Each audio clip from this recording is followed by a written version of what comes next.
Opinionated Idiot.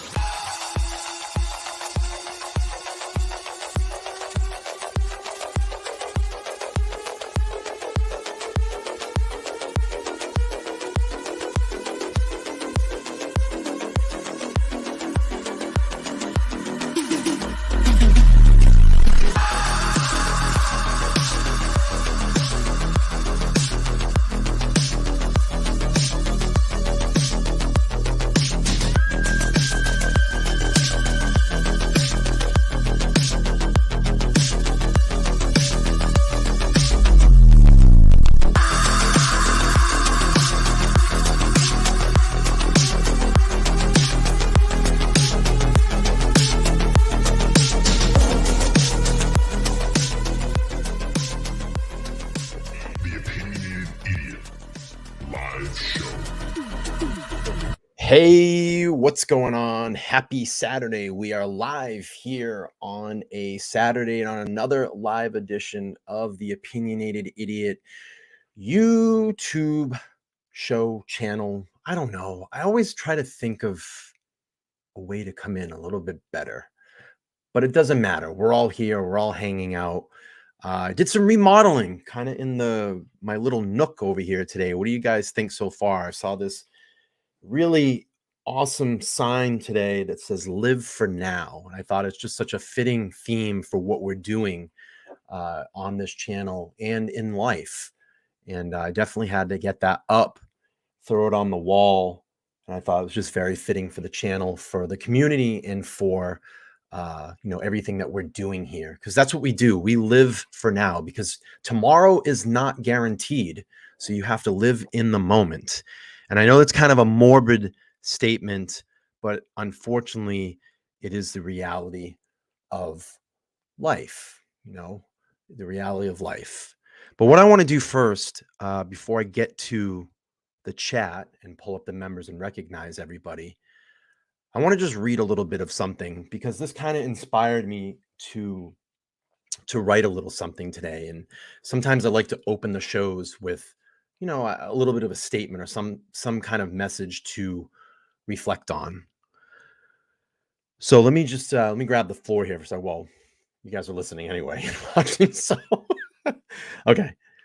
So live for now can be interpreted as a call to embrace the present moment and enjoy life as it is, without worrying too much about the future or dwelling on the past. It has been seen as a reminder that life is fleeting and that we should make the most of every day and every moment while we still can. Living for now can mean different things to different people, but for some, it might mean taking risks and pursuing their passion without delay. For others, it might mean slowing down and savoring the simple pleasures of life, like spending time with loved ones or enjoying nature or the world around them. However, living for now doesn't mean completely ignoring the future or disregarding the consequences of our actions. It is important to strike a balance between living in the moment and planning for the future. We can make the most of the present while still setting goals and taking steps towards our future aspirations. Ultimately, the message of live for now is a reminder to appreciate the present moment, to be grateful for what we have, and to make the most of the time we have on this earth. By living in the present and making the most of every moment, we can lead a more fulfilling and satisfying life. So I want to read all that to you. And today, I was touched by someone today. I was helping a client, and I spent some time with them, and I found some things for his wife. And this is like the first thing in the morning. It's helping this client, again, helping some things for his wife. And we selected the gifts. I got them wrapped up. And we spent maybe 30 minutes together. And he took out his phone and showed me a photo of him and his wife. And she was in a beautiful gown and he was dressed in like a tuxedo, and they had a nice, atmosphere behind them, a nice scenery behind them, like inside at a ballroom or something. And he looked at me and said, "My wife is battling cancer." And that emotion hit me right away. And I started to tear up. And I literally looked at him and I said, "Please don't do this to me this early in the morning." And he saw my face change and looked at me and put his arm around me and he said, "It's okay. It's okay." So I don't know what that connection between us was. Maybe it was my servicing this client. Maybe it was just our energy, that interaction. And I said, uh, "Thank you for sharing that with me. And I wish you the best of luck." I think this statement, or this 3 words, have a lot to kind of circle into what we're doing here and what we're talking about. Live for now, because you don't know what's going to happen tomorrow.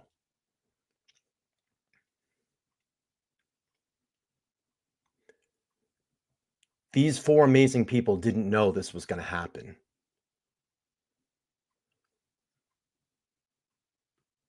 And just stop and take a second.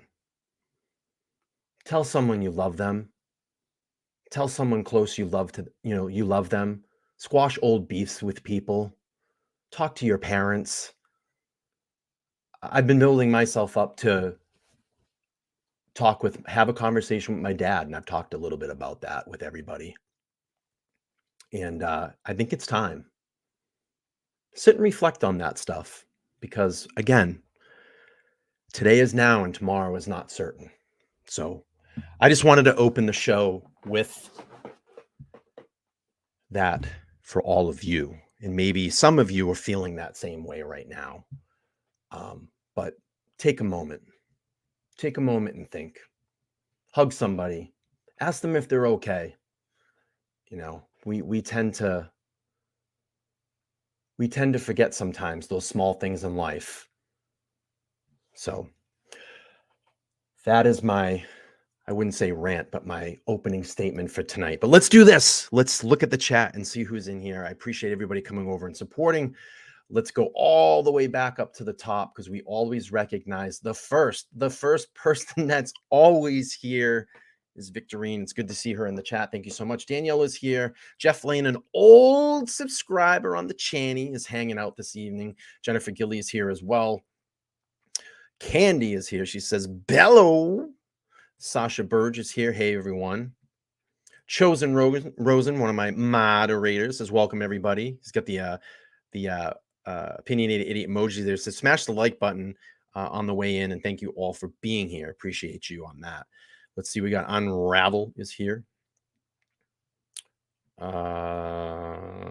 Let's see. Hope I'm not missing it. Hey, look at the Opinionated Idiots here. He's saying, "Please smash that like button. Please smash that like button."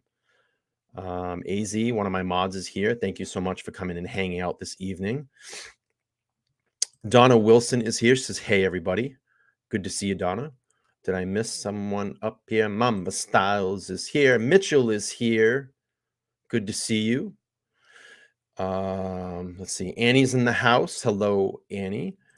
Balvari is here. Devil Doll is here. T2014 is here. No Chains No More says, "Hello, everyone. Hope you are well." Dina is here as well.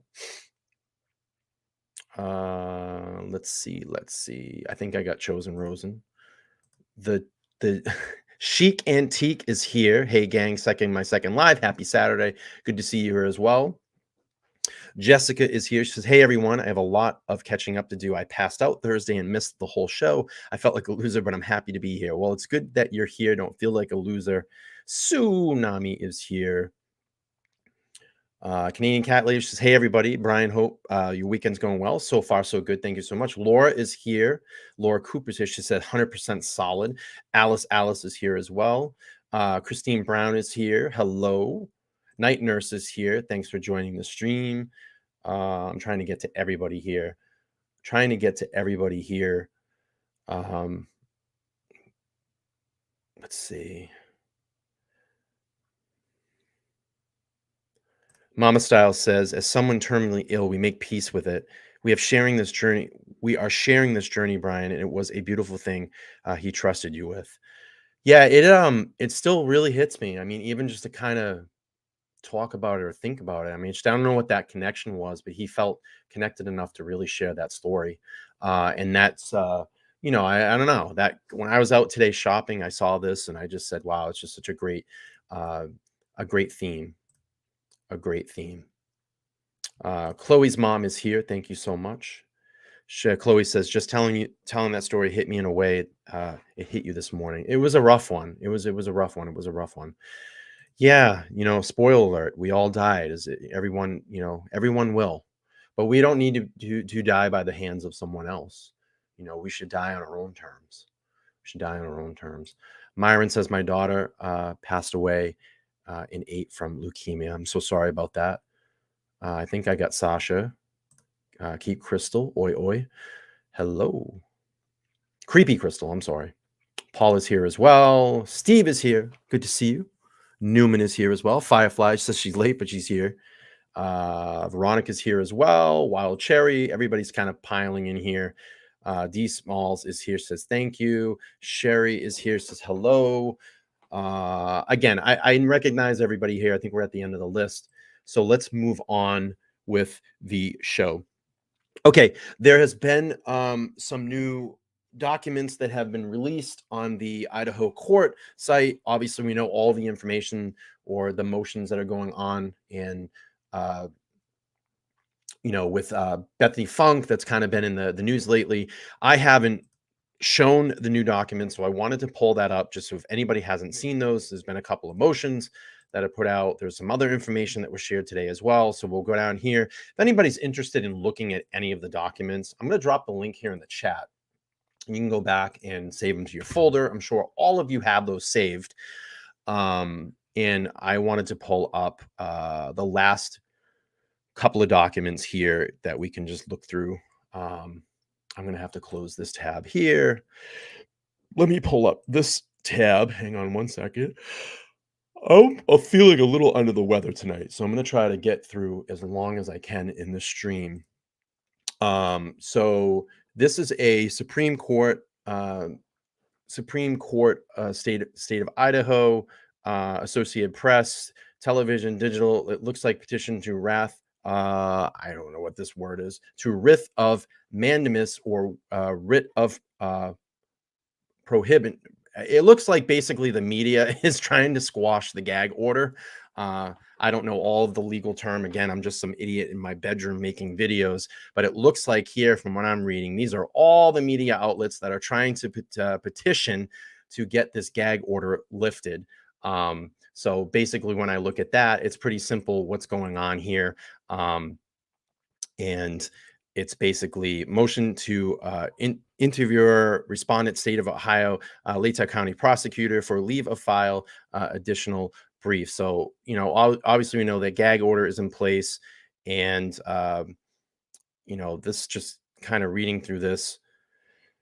Let's see. When the respondent recently addressed a similar matter, distinct to those Latah County prosecutor represented the state, the criminal proceedings, file and brief 14 days. A lot of legal language here, but it's you can see all the media outlets up at the top here that are trying to get information and get this gag order released. So we had that document there. Let's see, and I'll pull up another one here that was shared. Let me just pull up this and recognize the new member. George is a new member. So thank you so much for your monthly contribution. I appreciate you so much. And thanks for becoming a member of the channel. If you go onto our community page, on my community page, you can go over there and click on the Discord link and get into that link. I'll refresh it at the end of the show. But thanks for becoming part of the membership group. All right. Moving on from there, what's the other document that was released? So we had a motion, we had an order. Yeah, so this is a you'll just like this one.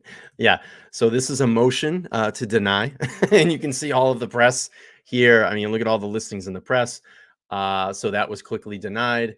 So it doesn't look like the gag order is going to get released anytime soon. So I wanted to pull that up and show that to you guys as well. And ladies, I always say guys because I'm just so used to saying that. 80% of my viewers are women, so I always have to keep saying, but if I say guys, I just mean in generality. It doesn't mean a gender thing or anything like that. I don't think there's overly sensitive people here, but if you are sensitive, I apologize. I don't mean it in that way. So we had the denial to lift the gag, and then there was another document here. It looks like more legal stuff to try to get this gag order lifted. You can see all the media outlets as well. And I don't think this is going to happen anytime soon to get any of this. So let's see if I can read through this again. I'm not a legal expert. I can't interpret a lot of this. Maybe I have some basic language skills here that I can figure out what's going on. But it says a coalition of media companies has petitioned this court invoking its original jurisdiction to seek a writ of mandamus or a writ of prohibition to vacate a non-dismissalization order issued by the magistrate court in pending criminal action of state versus Idaho versus state of Idaho versus Bryan Kohberger. This is court expedited the case and ordered a briefing from the parties. We also have granted motions to intervene filed by the two parties to this case. The state of Idaho, the Latah County prosecutor, the state, and the defendant, Bryan Kohberger, who were also permitted to file briefs. All of the briefs we have submitted by reviewing this court and have been determined that oral arguments is unnecessary to resolve the questions before us. Again, I mean, this is, it looks like gag order stuff to try to get that. I'm not going to read through all these documents, but again, if you want to go back and read through this, when I have more time, I'll read through it. But I think it's just a lot of things that we've heard so far right here. It's, it's saying such orders, often referred to as gag orders, are prohibit attorneys, parties, and witnesses from publicly talking about a pending case in an effort to prevail pretrial publicity from impairing the parties' right to a fair trial. In the option, we will use the term I might get this out. I have dyslexia and I'm a terrible linguist. So dissemination order, unless gag order, is to be used in the text of citing a decision. So, I mean, it's basically just a motion on the gag order to get it lifted. And if you want, like I said, I dropped the link there as well. You can go back and read these documents. They're all updated as new documents come out on that Idaho site. And there's a lot of, this is a long document. I'm not going to read through the entire thing. It's got 15 pages, but that just gives you a little bit of idea of, some of the motions that have been filed. Again, they've been updated on that site, and I will drop that link again if anybody is interested in saving that to the bookmark and reading through the evidence in this case, the motions, the search warrants that have been filed, the PCA, et cetera, et cetera. So moving on, and then what I also wanted to talk about too was this was being kind of brought up today. It looks like there's going to be hang on one second. Let me just get my page lined up here. Let's bring this open on the, excuse me. Okay, so this kind of popped up today it looks like there is a motion hearing scheduled for May 25th in 2023 in the Latah County Courthouse. Again, purely speculation. I'm going to tell everybody right now, if you think that Bryan Kohberger is going to walk out of court a free man on May 25th, you got rocks in your head. It's probably not anything like that. It may be to surround these petitions about the gag order. That's probably what I'm guessing. Again, I'm not a lawyer. And I don't really think that anybody at this point would know what the schedule hearing would be. But, just to bring something out there. So, this was tweeted out. I know Sleuthy was on it today. We had some notifications that came up about it today. We were talking about it in my Discord group. But I wanted to bring this up because I know that a lot of people out there are going to go, he's going to walk out of court in the 25th. If they were going to do that, he would have been out walking around by now. I don't think this is anything too crazy, and it's probably something referring to the gag order. They may, I don't know, because the scheduled hearing still is on the docket for his 26th hearing in June. So that's still there as well. But this motion was put on the docket. We got notice of that today. So not sure really what this is. Maybe we get some more information. I know I'll be following it in the media. Yeah, Victorine says he's not walking. He's absolutely not walking. But there's going to be a lot of people out there. You're going to watch a lot of channels. You're going to hear a lot of things that, he's going to walk out a free man because of this recent Bethany Funk information. I don't think it has anything to do like that. It's probably something about the gag order. I don't foresee them moving the preliminary hearing to a larger courthouse. I know that there has been something about if it goes to a grand jury, maybe this gets moved to another county where there's a larger courthouse that can facilitate this and actually process this case a little bit faster. I know Brian Enton was talking to a Idaho lawyer, and that was what basically they were saying about this. I actually played that video, I think, a night or two ago. I actually going to bring it back up for reference, but I forgot to cue that up. But just wanted to get that out there and get all of this kind of updated for everybody so they're clear and know what's going on. Again, I dropped that link for the Idaho website that has all the documents on it, so you can always go back there and follow up. You won't get your motion hearings here, but I'll tell you right now, if you're looking here, I gave away a source. You can go on to vinelink.com, register, put in all your appropriate information for the cases that you're looking. You can get real-time updates as well. So just something to put out there, because I think a lot of people are going to talk about this. You'll probably see some content out there that, oh my God, he's going to walk out on the 25th and be a free man. Not going to happen. Just definitely not going to happen. Let me just get this down here. Okay. What else is on the what do I have else? Oh, I wanted to talk about this. I know the other night, a couple of streams ago, I talked about the area in and around King Road being very well lit up, and I thought maybe that night that area could have been very well lit up with a lot of lights and street lights. And it's a very small area, as we know. There's a lot of houses in and around that area. I think there's a lot of activity in and around that area at all times.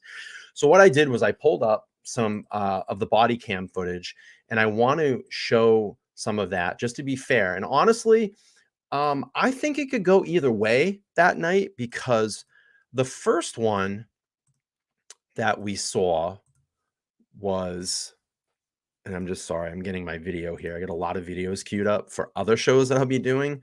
But the first video we saw, or one of the first ones we saw, was that body cam footage of those kids in that field. And I'm going to play this. Let me just put my headphones on. And this will kind of give you an idea. Now, this is at 3 o'clock in the morning that night. So it was very well lit up in and around. On the 13th of November, have all these houses that were to the left, and then when the camera pans to King Road, you can see the house. November, as the students were walking in a field between West Taylor Avenue and the Sigma Chi I fraternity. mean, they're right there. That's in the direction of King Road. The teens were stopped about a tenth of a mile from the rental home at 1122 King Road. That's the house where Madison Mogan, 21, her best friend Kaylee Goncalves, 21, Ethan Chapin, 20, and his girlfriend Zana Kernodle, 20, were brutally stabbed to death between the time frame of 3 in the morning and 4 in the morning. Police said I mean, this is all down in that area. I mean, you're pointing right in the direction of King Road. Students who were the subjects of the stop are not connected in any way to the killing. The time on this video right here, right now, is at 3:15 and 53 seconds. 11:13:22. 3:15 and 53 seconds. I'm going to go back. Let's actually just watch the whole video. I think it just makes sense to do that. Let's bring this back up. And it's kind of, looking back and just looking back at all of this. Let's look back. If you guys could do me a favor, just really, really quick. We're at 83 upvotes right now. Just go down there and smash the like button. It is free. We have 190 people watching. It'd be really great if we can get to 100 likes. Maybe I'll gift out a membership tonight if we get to 100 likes. So if you can just take a minute and smash that like button. I really would appreciate it. Let's play this video all the way through. I think it's just only fair to kind of look at it. Campus. Let's watch.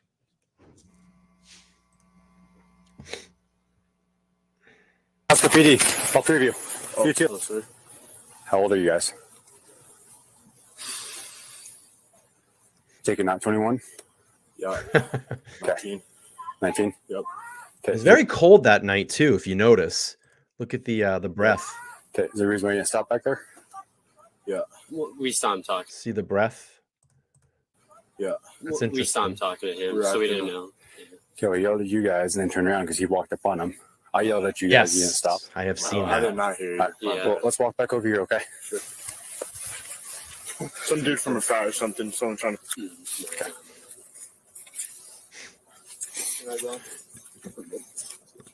So that to the right is in the direction of King Road. So just behind that house. I mean, this is at 2:56 in the morning. Is that y'all's car right there? On the cover. Well, trying to save gas. We downgraded us from patrol cars. Yeah. Hybrid.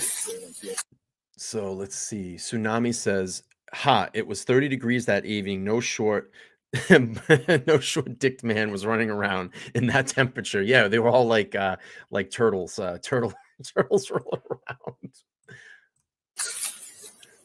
Smart move. Yeah. And there again, the silver car is here. King Road is literally just behind those trees. So that area was very well lit up that night. Copy. Any questions? No. All right, you're free to go. Thank you. Have a That's good the night. question I meant. Have a good night. You can see it here too, even just on that other side of the street, facing back towards that long field. That's all lit up as well. Take care. Okay, so the Moscow Police Department released that new body camera video recorded the same morning 4 University of Idaho students were murdered. Police working a plainclothes alcohol enforcement patrol stopped those 3 University of Idaho students for suspected underage drinking. Now, this occurred around 2:50 in the morning on the 13th of November. I mean, just in an hour from now. It's crazy to think that. An hour from now. As the students were walking in a field between West Taylor Avenue and the Sigma Chi fraternity. The teens were stopped about a tenth of a mile from the rental home at 1122 King Road. That's the house where Madison Mogan, 21, her best friend Kaylee Goncalves, 21, Ethan Chapin, 20, and his girlfriend Zana Kernodle, 20, were brutally stabbed to death between the time frame of 3 in the morning and 4 in the morning. Police said the students who were the subjects of the stop are not connected in any way to the killings. So investigators working on the current homicide case are aware of the footage. They have reviewed it. Look at all the lights down there. I mean, this is almost done like, this is a very brazen attack. Extremely brazen attack. it and all the details associated with it and have determined it is not related. Officials released the footage through a public records request. Authorities said they gleaned no evidence from the videos. The Sigma Chi fraternity can be seen in the background. Remember, Zaina Kernodle and Ethan Chapin had been attending a party at the Sigma Chi fraternity, and they returned home about 1:45 in the morning. This encounter with police happened about an hour later. A police report says officers stopped the students for the unrelated alcohol. And that's King Road to the right. Offense after they noticed the young adults were swaying from side to side and one fell down as he walked across the street. The students admitted they were under 21 and had each drunk about 6 to 8 beers. Cops are shown issuing the trio citations for underage drinking in the footage. So now this is not related to the murders themselves or the investigation. Yet it does show what some Moscow Police Department officers were doing that night, about an hour before. That was right here. This is 3:15 in 45 minutes. That night, about an hour before. So you jump back now to 2:54. The murder. So this here is. It does show what. This is 3:15 when they get the citation. 45 minutes. Some Moscow Police Department officers. Moscow Police Department officers were doing that night about an hour before the murders took place there at that rental home on campus at 11/20/22 King Road.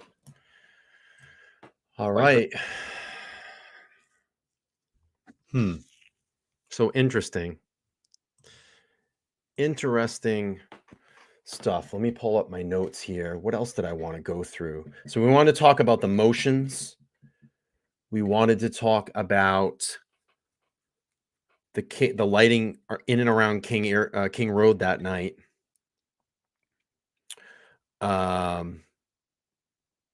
Something kind of looking back, and I totally forgot about this, and this might be a big nothing burger, but I want to pull this up. And this was an article. I was just kind of, I know what this tied into. So I'm still looking for a photo. What I started doing was there was a photo that went around, and if anybody has it, I'd love to get it.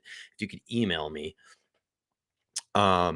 If you email me, theopinionatedidiot@gmail.com, I'd love to get this photo.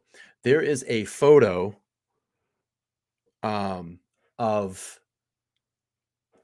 the wall just going up to the slider, and there was some controversy or some discussion about a stain or something that looked like blood on those stones. And then there was some conversation about the electrical cord that came out of that house. I know that was a big area, and what people thought was on top of that brick wall was possibly blood or a footprint. If anybody has that photo, email that to me, because I'm kind of scrubbing through some videos, some body cam videos, and I think I have some solution to it. Hang on one second. I'm just going to take care of something really quick.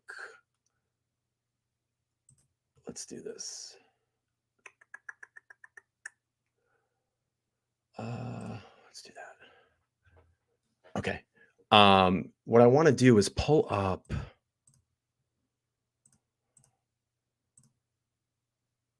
this.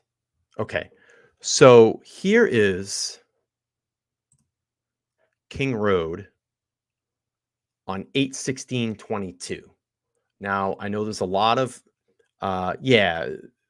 foundation, not that. No. So just and it's hard for me to point because you can't see my hand. Literally just to the left of that house, and I'll back this video up, you'll see a stone wall. What I want to do first is do this. Let's talk about this first. Hang on. Right here on 8/16/22, if you guys can see my little pointer, there's your electrical cord.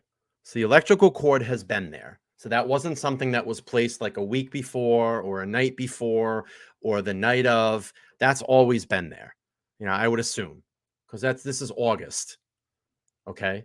what I'm going to do is I'm going to show you the wall that I'm talking about. It's this wall right here. That's the wall I'm talking about. There's a photo out there on these top bricks right here. And I don't know if you can see my pointer, but there's top bricks up here and there's a red stain of almost like a drone shot footage of it. If someone has those photos, if they could send them to me. I tried scrubbing around and finding, I couldn't find them. And then they talked about the electrical cord. It was kind of a collage.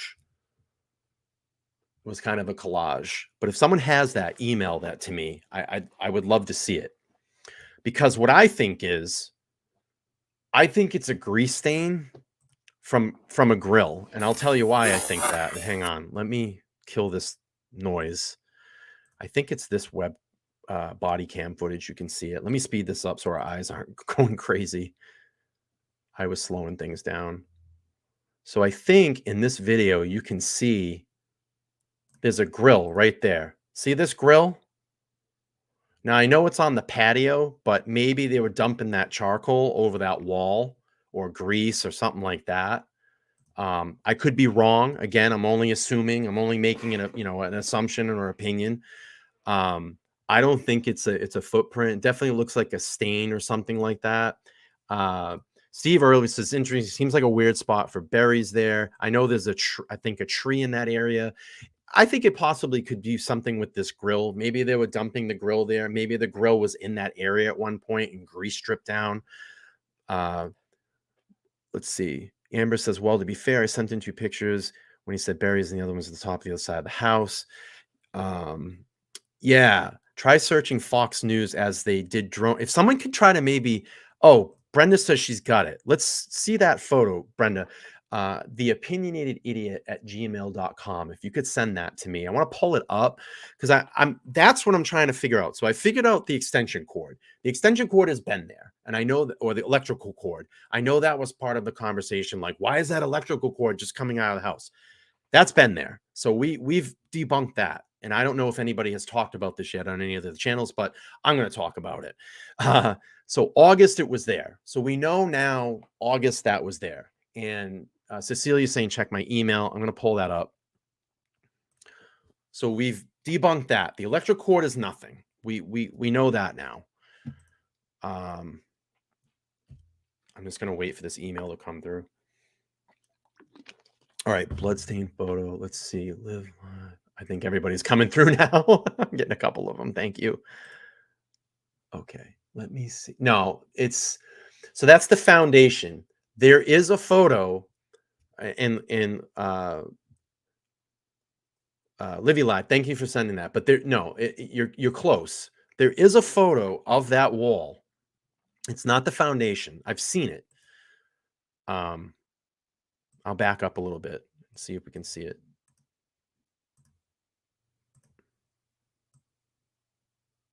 This wall here, it's this top bricks here. And you can almost kind of see that stain right there right now. In this little area right here. But on top of that stone, it shows a stain. It's not the foundation. The blood leaked in and around this area. It's up here on that stain. And for anybody who thought about the ladder theory, that ladder's been there the whole time too. So that ladder's actually up against the house. You can see it right there.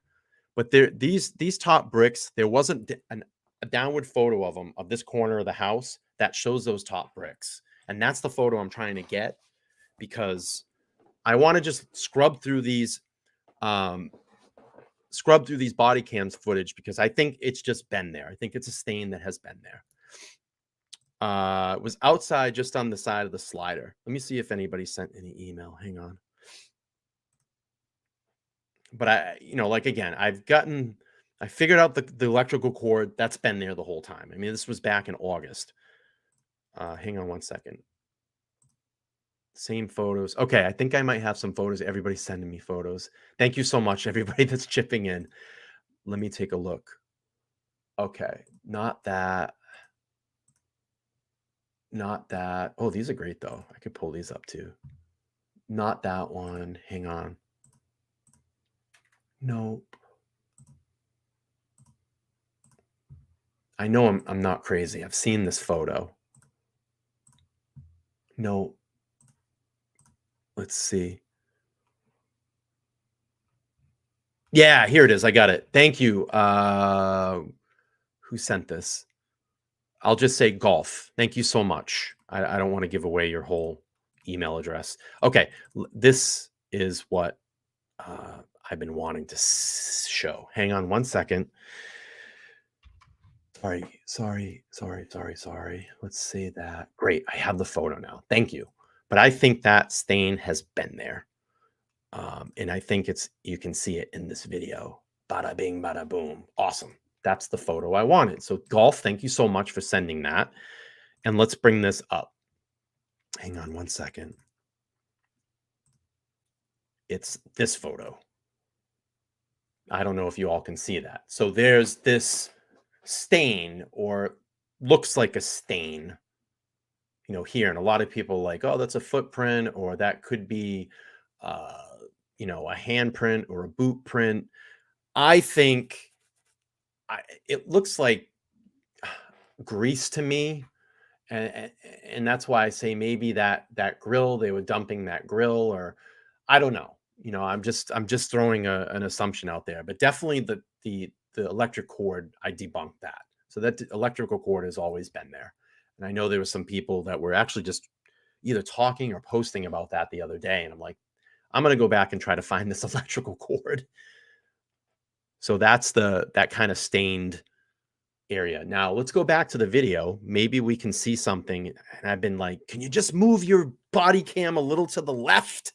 All right, let's see here. And maybe there's a little bit more when they go up the first time. All right, here's the first time. Maybe we can see something here.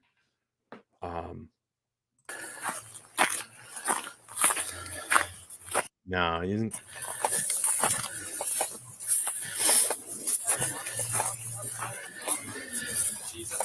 No one's coming to the door. All right, let me scrub up. Yeah. We're going to go back up to the wall, see if we can see anything. I don't know. It's kind of hard to tell. To that left, there's actually a still of it too. It's hard to tell. Tsunami says it's on the corner. Murphy and other pups like to pee on things. That night, the pups would pee. Would have frozen. That's a good point.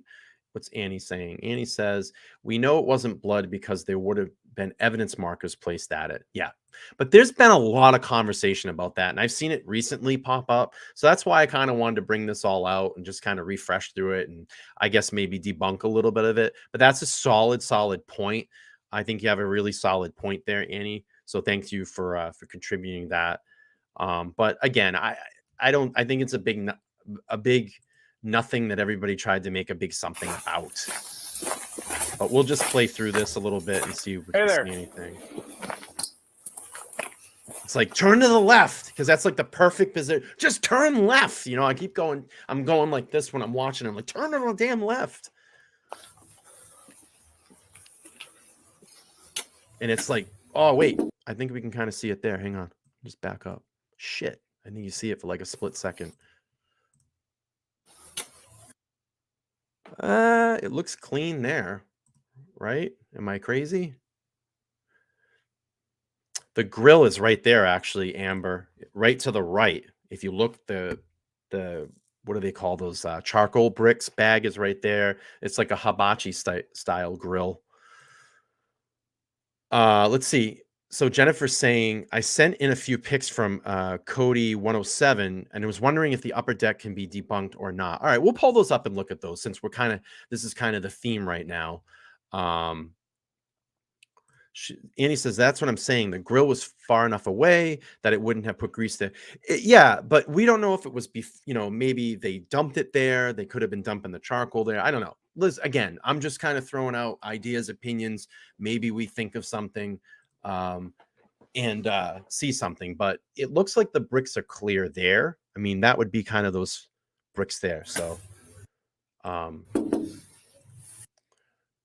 and let me see the photos that everybody, let's see. Let's bring up,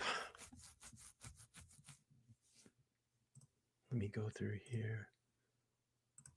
So Jennifer has, yeah, this is, yeah, I don't know. All right, so I can debunk this in about 2.5 milliseconds. All right, here's the photo that we're talking about as far as so this has been kind of dubbed the red substance photo, but I'm going to tell you right now, look to the right where my hand is. This is a berry tree, red berry, red berry, red berry. It's pretty close. It probably overhangs up here as well. And that's what you're seeing. I think a lot of people thought this was blood. You can see the red berries right here. Probably what's happening is you have birds up on those trees eating through those berries. And this just kind of gets spilt out onto this deck. These trees are blooming and blossoming. You can actually see it hanging over right here in the top. These trees are blooming and blossoming all year round. I think that's what you're kind of seeing there. And you can see it here in the photo. The red berries might be some right here on the ground. I'm wondering what she's taking a photo of right here. In this direction. She's almost looking down. But yeah, that's the red berry thing. The blood thing on the this up here. Those are berries. You can see the tree. So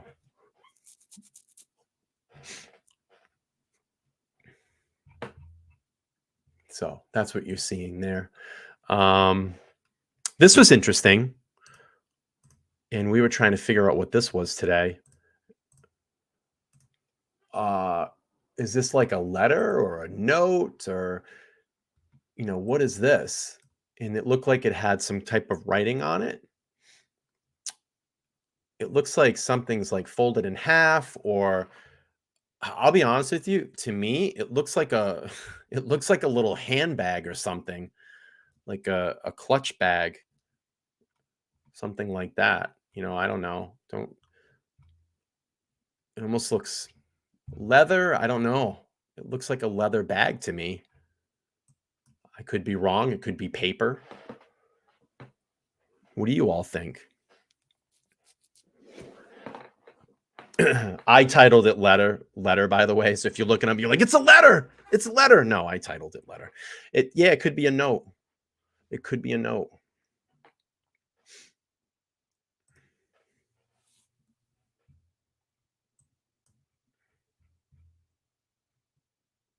Piece of paper folded in half or something. I think I have another photo of it too. Let me pull that up. Yeah, I got this one too. Hang on one second. This one, let's see. I don't know. Looks like maybe some writing on it or something. This looks like an edge. This here looks like an edge of something, like a piece of plastic, or I don't know. Maybe a book.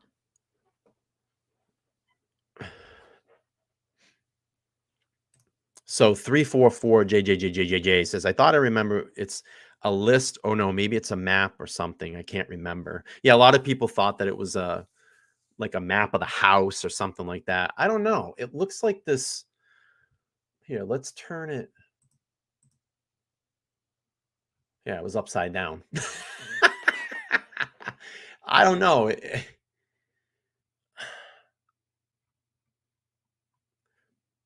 Yeah, I did. I flipped it. It was 2 pictures. But I don't know. It's just odd. To me, I don't know. I can't, like, I'm keep pointing at my screen. You guys can't fucking see that. But it's just odd. It just looks really odd. Looks like some type of writing or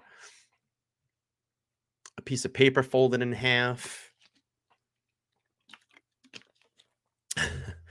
Yeah, Dina says it looks like an envelope folded in half. Yeah, that could be with some writing on it. I don't know. That kind of looks like a penis here. Or something. This looks like a D or a B. I don't know. It's interesting. It does kind of look like an envelope folded in half now that I think about it. Could be a stepped on cup. That's a good idea too. Maybe that's like styrofoam. Looks like it has an M on it. It looks weathered. Bundy says, I think pee and blood might freeze slow due to the salt content. What's everybody laughing about? Looks like doodles. Let's see. Piece of food container. Let's see. Quite possible. It's like, what's that? What is that? That red thing, here. It's like, what is that? Mary says, it looks like a paper bag. If they put markers on things, I would imagine that they would tag it, bag it, and take it with them. Yeah, this did have a evidence marker. It's actually behind here. I just had a double picture. This one was upside down. And I'm like, what is that? Yeah, that's the ground. I can actually pull up the original photo that I had. Hang on. Let's see. It was this one.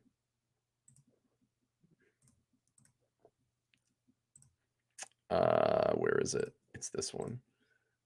So it's this one here. That's basically, it was just the marker was cut off.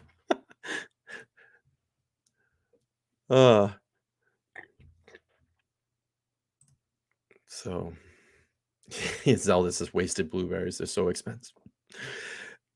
All right, it says it looks like a hole or a tear to me, like a big dark spot. Yeah, it does. Like something like, I don't know. It's weird. It's like, what is that? Could be a makeup case. It's funny that you said that because that's what it looks like to me. It looks like a small clutch handbag. Small clutch handbag. All right. We won't spend too much time on this, but I wanted to kind of bring that up and just, just show you some of the things that I was going through today and going back into, yeah, it looks like a broken down leaf, and going back down into, kind of looking back. Another thing that I wanted to bring up, and, maybe this is a big nothing burger, but maybe people have forgotten about this. There was a report back on in December 3rd, Idaho murders handprints spotted next to evidence tape at the house where the 4 students were killed. Idaho police haven't released the crime scene and plan to continue holding the house. It says a handprint can be seen next to the evidence tape on the window of the house where the 4 University of Idaho students were murdered on November 13th. The University of Idaho students, Ethan, Xana, Madison, and Kaylee, who died of being stabbed to death between the hours of 3 a.m. and 4 a.m. on November 13th. Police haven't arrested a suspect in relation to the murder. So we know that. And this is kind of that handprint right here. Again, I was talking to one of my backroom chatters in my Discord area. I mean, look, college kids coming in and out of the house. You can see a lot of different handprints there. That looks like one here is almost sliding a little bit, kind of like this.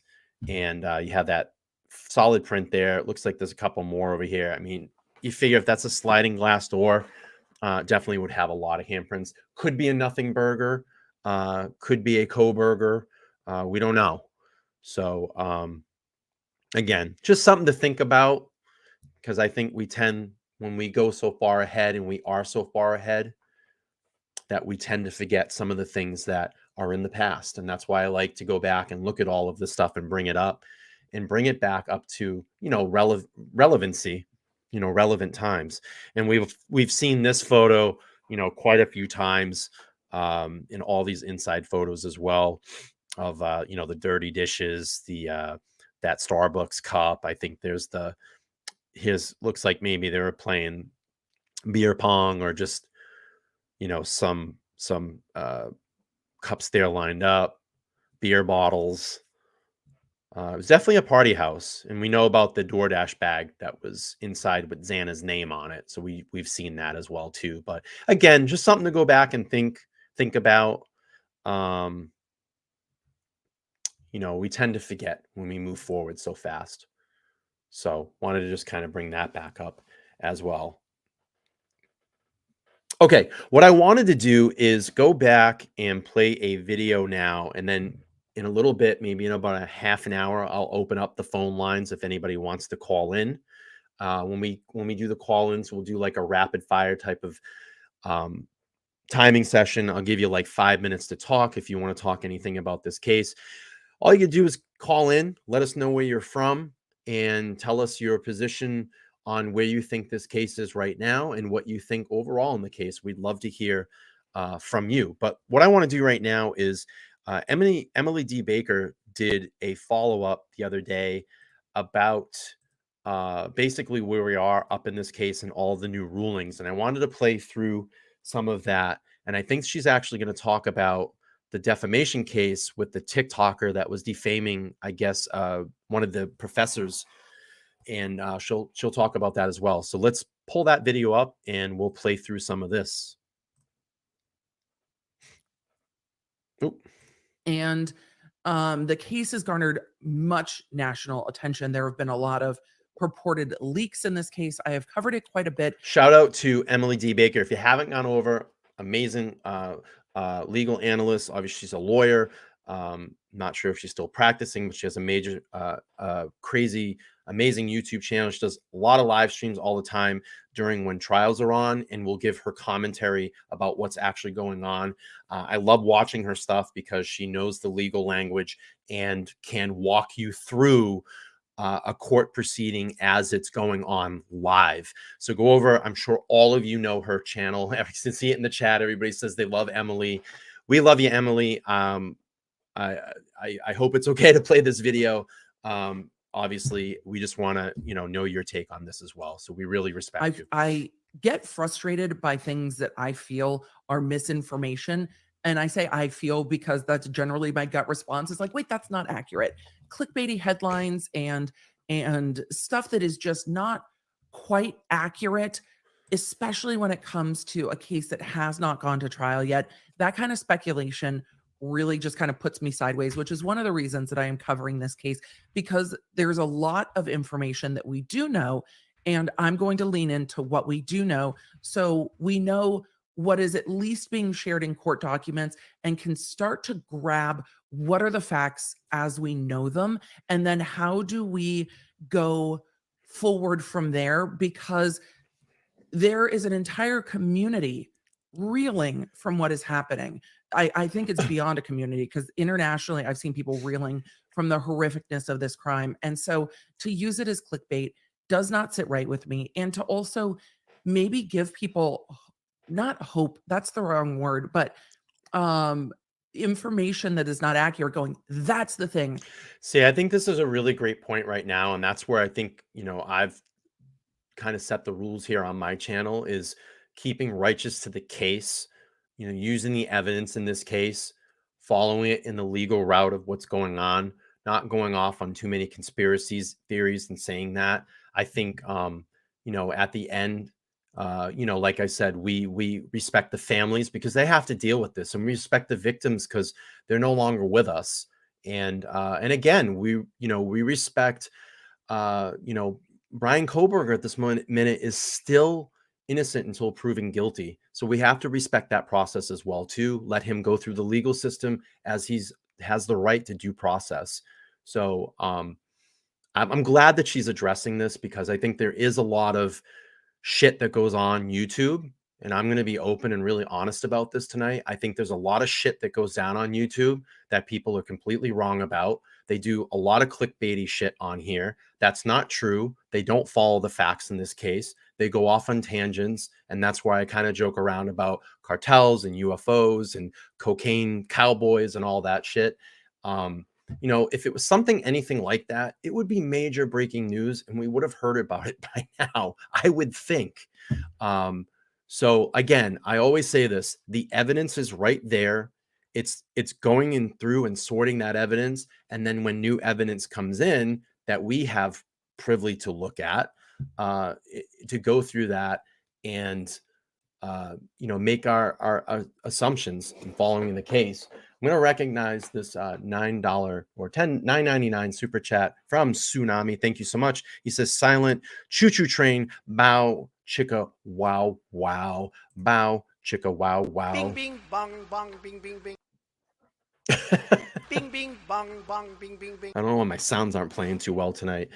But, I'm glad that she's addressing this, because I think there is a lot of that going on. So let's keep playing through this. We know we've got the person, because one of the things that we as humans really want and desire deeply is certainty. I'm one of these humans too. You might be one of these humans Yep. too. I want to know. Yep.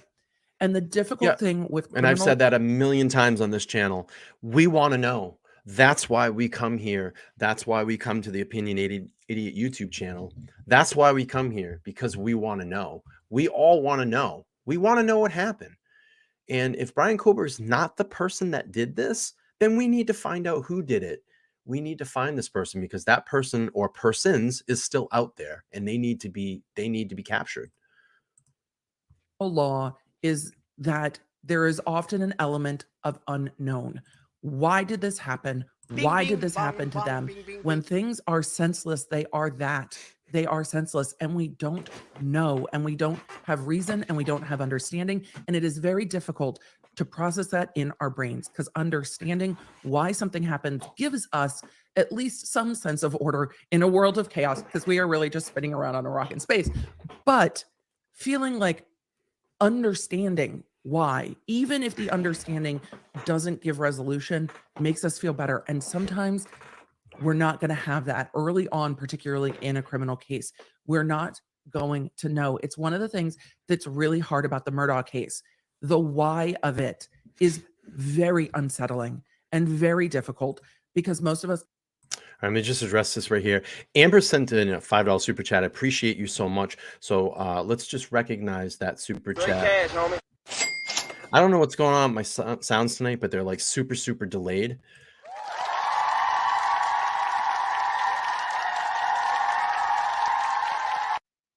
The video is not delayed when I'm playing that, because I had an issue with that the other night. Maybe I need to restart my computer when I get done with this stream. But Amber says, we may disagree, but I love your channel, and I'm glad that you debunk things and only tell us the facts. I want justice for the families. Absolutely. That's what we're here for, you know, to go through it, look at the evidence and sort through it. Because like I said, the evidence is here. We just need to connect the dots. And I think that's the hardest part here. That we've had a difficulty, and you know, and Emily's really talking about that, and we've said that a million times on this channel too. Can't wrap our heads around why these things happen, because they are senseless. And so with this loss, we are going to lean into what we do Control, know, Alt, Delete. and I am going to stay away from what we don't know. I covered some of those headlines in a previous Emily Show podcast. That's available here on the channel if you want to see me legaling in. Somebody said legalese in the chat and it caught my eye. Legaling in. Yes. Legaling in. If you want to see me leaning into what we know and what we don't know. I'm going to turn And the ceiling that's fan on. Hang on. where my coverage is. And that's what I try to do on this channel. So we can talk about the things that are at least put in court documents. They can be allegations and shade, but at least we know in the court documents, this is what's happening. So we're going to go to the subpoena first. And then we're going to go to the writ. Here's all the things going on surrounding this case. There is the underlying case. There are lawyers being hired in the case. There is a subpoena for an out-of-state witness that is one of the surviving roommates that we're going to talk about. There is a defamation case where a TikToker has said that they are a spiritual witness and that a university professor is the perpetrator of these crimes for a wide variety of reasons. Again, I think leaning into the clickbait and people want certainty. Right. And that defamation case is ongoing. I've covered that a lot here. It's fascinating. And then there was a writ taken to the Supreme Court of Idaho by the Associated Press and a ton of other media outlets over the gag order, the non-dissemination order that is in place. So those are the four parts as I count them. The underlying case, the subpoena out of Nevada, the defamation case, and the Associated Press writ. There are four parts of this case that we are going in on today. All right. As I flail my hands around and run into my own water. This is going to be a very smooth day. I can feel it in my bones. And She's by funny. saying that, I say that it is. I am being facetious. So She's funny. let's go on to the subpoena, because I saw a lot of things that troubled me with this. And again, this is why one of the reasons why I'm covering this case. I am troubled that I have seen a lot of vitriol directed at their surviving roommates. These surviving roommates have been through a tremendous amount of trauma and pain and stress. Survivor's guilt is a very unique and devastating thing. And I've seen a lot of people speculating about this roommate's involvement, which is horrible. And a lot of other things that are completely unfounded. So as we go through these subpoenas, I hope that we clear up any perhaps misconceptions. And law nerds, I see you in the chat being like, that's horrible, WTF, because it's not y'all. Y'all aren't the problem. Y'all are the light spot on the internet. Y'all are hydrated. You have healthy boundaries. You drive well. You can parallel park. Y'all are the best. Some of you might not be able to parallel park. I can't. Mileage may vary. I'm terrible. If I know I It's have to not parallel you. park, nope, find another spot. But it's the rest of the internet. And I've seen it, and it is horrible. Y'all are a bright spot on the internet. And y'all are unique for that. And I adore you. All right. Let us get into these subpoenas, but I have seen it, and it pisses me off seeing these survivors treated so badly. Most can't imagine what this type of pain is like. And I'm glad that you can't. Law nerds are very empathetic. The rest of the internet, maybe not so much. Okay, so I'm going to redact the first page of this because it has personal identifying information. But this, you're going to have to just trust me that we can do it this way. You're going to have to just trust me that this is what it is. But I always like to show you what it is because, again,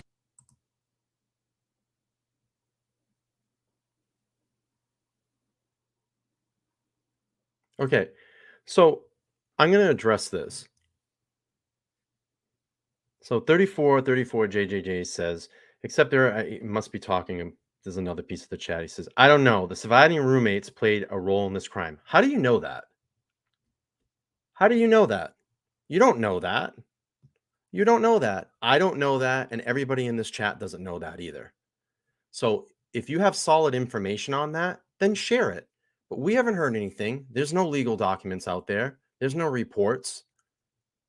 So you don't know that. That's a silly thing to come into the chat room and start saying that they're involved. You don't know that. You don't know that.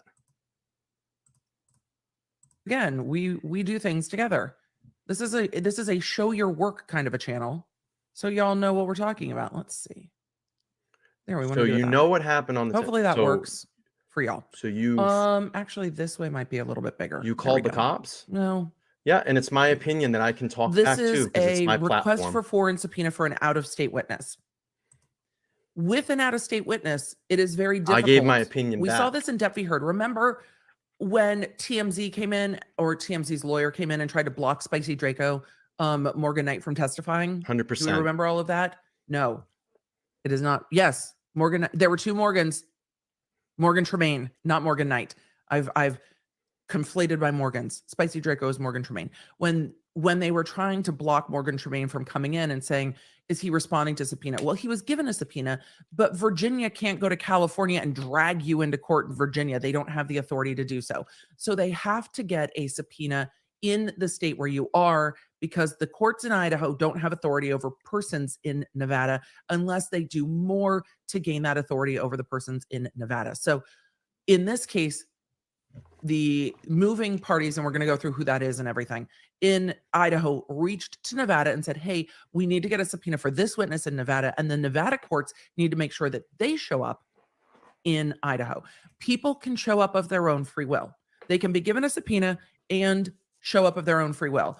But also, just being subpoenaed doesn't mean you have to go out of state. Federal courts are different. Federal. Welcome to the US. We have 1,000 court systems. Yeah, Federal courts are different. We're talking about just the limited scope of state courts. This is quite a problem. This happens. I imagine this happens more in smaller states. So bring this up. Bundy says, we don't have the true amount of evidence that belongs to those who found it. And both sides are under a gag order. It's 100% true. We've said this 1,000 times over.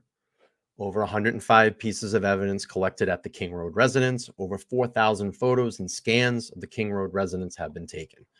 We haven't any privilege to that. We don't know what those pieces of evidence are. Also, the evidence that was collected at Bryan Kohberger's apartment, also the evidence that was collected at his parents' house, the quote-unquote rolling crime scene, the white Hyundai Elantra. We don't know anything that has been processed in that as well. You have multiple witnesses. You're going to have ring cams. You're going to have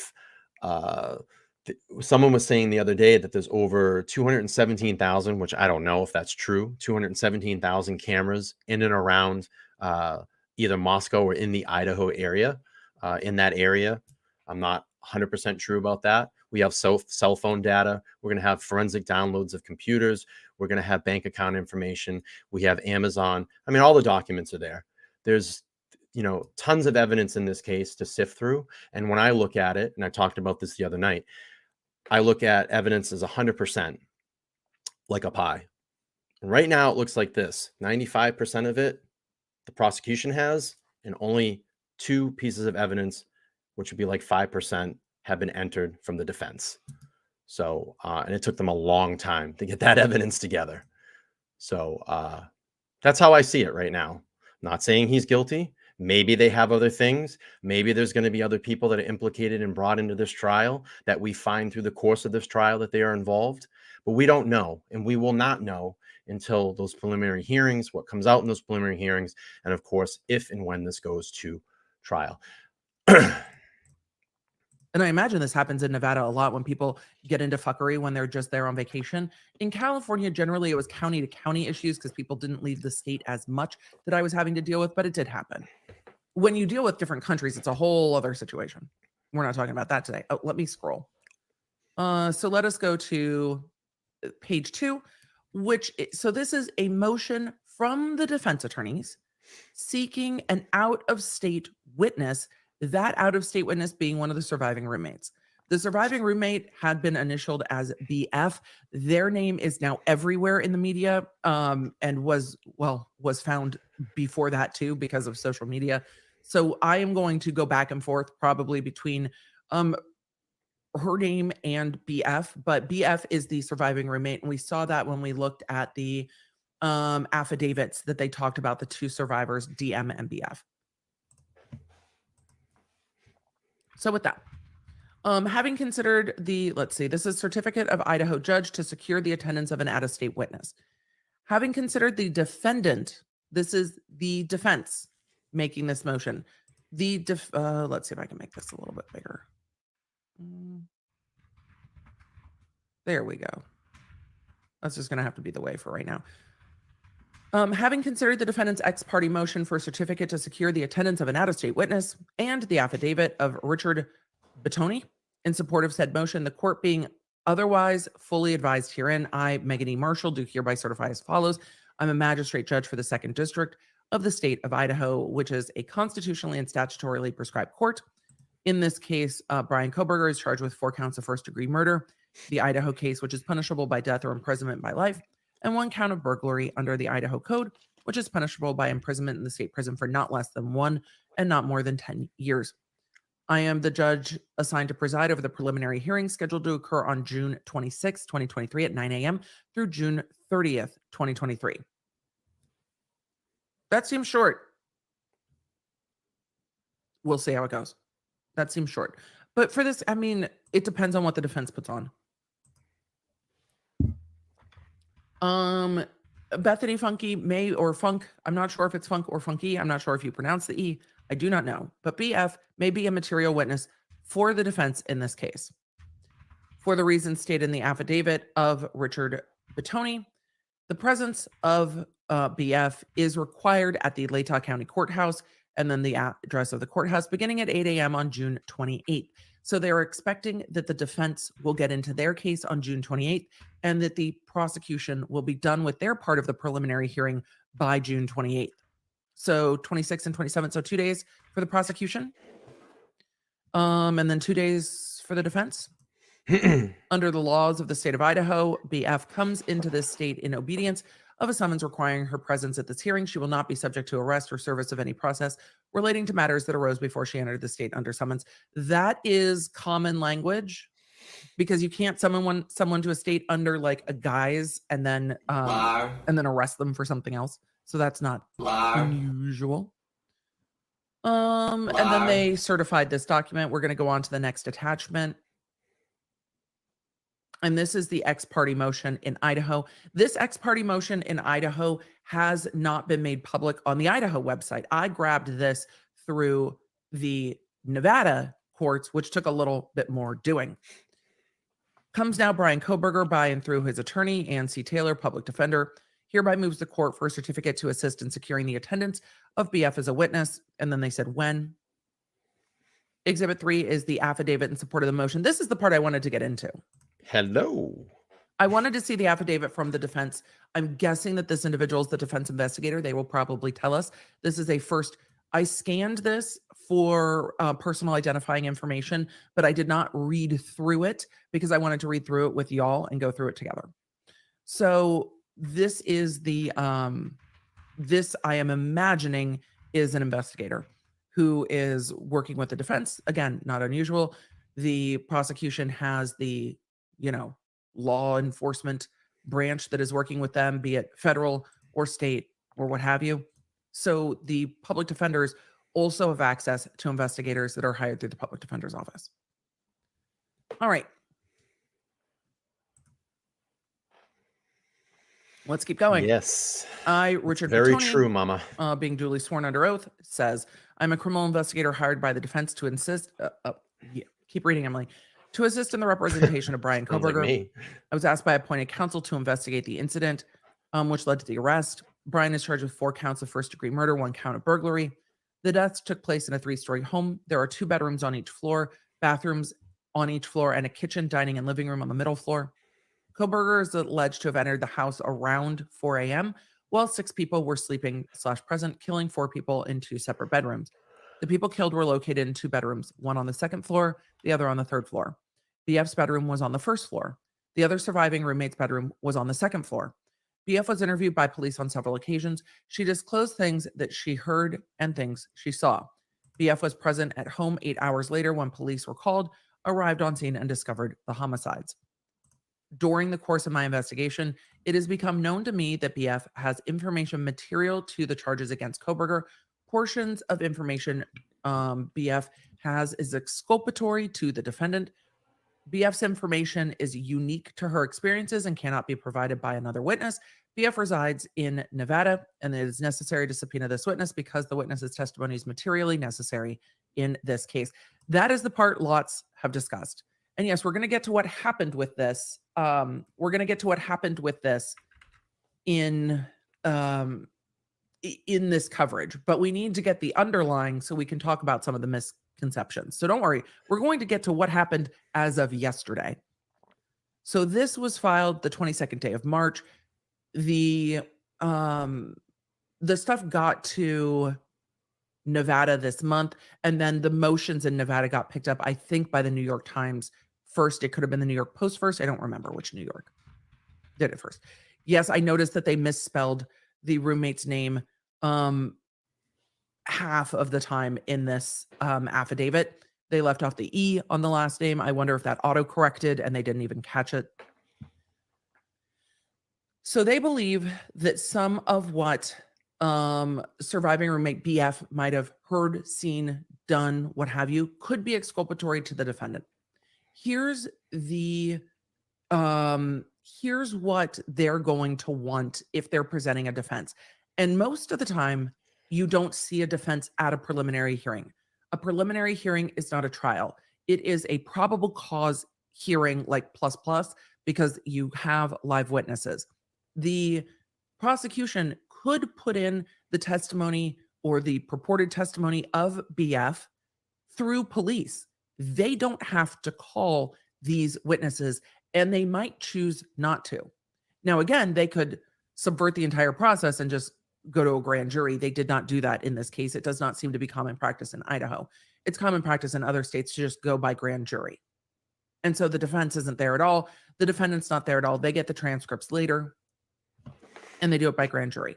This will be a public preliminary hearing. The defendant will be there. The defense attorneys will be there. Witnesses will be cross-examined, and they have more of an opportunity to get a sense for the case from the defense side. In the I guess calculus of strategy of how to put on a preliminary hearing, you need enough that the court binds over the defendant. And in a public case like this, you might want enough that the public understands, so they stop asking questions, perhaps, but that would be an ancillary purpose. That is not the primary purpose. The primary purpose is to hold the defendant over, to answer for what he's been charged with, to go to trial. So it is to find probable cause that the person in custody did the thing. So I have an announcement to make. The channel just hit 3,700 subscribers. So I want to thank everybody for subscribing, coming over, checking out these live streams. The live streams are building constantly. I wish I could play my sounds, but they're all like messed up tonight. They're like super delayed. So let's see if we get a cheer. Oh, we got a cheer. 3706. 3706.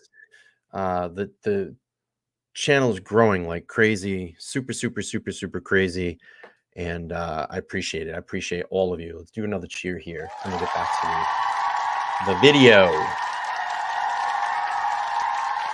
Bing, bing. Bing, bing, bong, bong, bing, bing, bing. All right, let's keep playing. Let's update the big board. Oftentimes, there is not a defense presented unless there is a very strong affirmative defense. In a case like that, that would really be mistaken identity, a self-defense claim, things like that. What the defense is going to put on in this case is curious to me, unless they're going to, because if they're just attacking the evidence, that gets done on cross-examination. So I'll be really interested to see what the defense puts on here. But they want to call this roommate to testify as called by the defendant. Thank you. The prosecution's probably not going to call these live witnesses to prelim. It's all because of you. It's all because of the community that believe in this channel, that believe that we will find justice in this case, that believe in everything that's going on here. It's such a great community of people. We're all positive, and I appreciate it. I appreciate all you coming here and spending all these nights, these long nights with us. So it's been a lot of fun. The ride so far has been a lot of fun, and we're going to keep going. We're going to keep going. It's all because of you. You make, I lay the platform, but you guys make this channel go. And listen, I'm going to be real. I'm a real person. I get grumpy sometimes. I might snip, I might snap, but I'm a fucking real person here on YouTube. I don't bullshit anybody. And, I'll give you my feelings. If it's there, I'm gonna snap at you. I might come at you, but I can be compassionate as well, because I'm a human being, and I'm not perfect. I'm definitely not perfect, but it's just it's who I am. Thank you, C. Yeah, I keep it real. I do. I don't sugarcoat shit at all. So. All right, let's keep playing through. Emily's doing a great job here. And law enforcement can testify under oath. I went to the house at this time. I talked to this roommate. This roommate said this. And all of you are going to go, Emily, that sounds like hearsay. Yes. Emily, is that allowed at a preliminary hearing? Yes. Officers, law enforcement officers can present hearsay at a preliminary hearing. Yeah. Instead of having it's getting there. The live instead he wins the race. And there are different strategies to that, and if you're curious about that, I can talk to that about when and how we would choose to have live witnesses at preliminary hearing versus not having the witness at preliminary hearing. And when I say live witnesses, I mean Annie, don't throw no UFOs at me. You know how I get about that.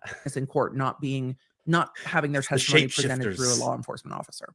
But it can happen. Law enforcement can come in and say, this person said this, that person said this person said this, we arrested that person, this is what happened. And that's what a lot of preliminary hearings are like. They tend to be very fake news. Quick. They generally don't take too long. Even on homicide prelims, they can take maybe a day, unless there are some really, really quirky facts. So it's just a preliminary hearing. We probably won't see more than what's in the affidavit. Thank you so much. I appreciate you.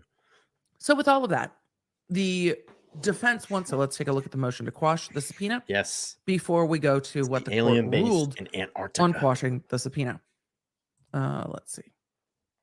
What I saw online was a lot of people saying, wouldn't this person want to come testify? Well, that's a lot of judgment on someone who's been through an unthinkable amount of trauma, but this isn't the trial.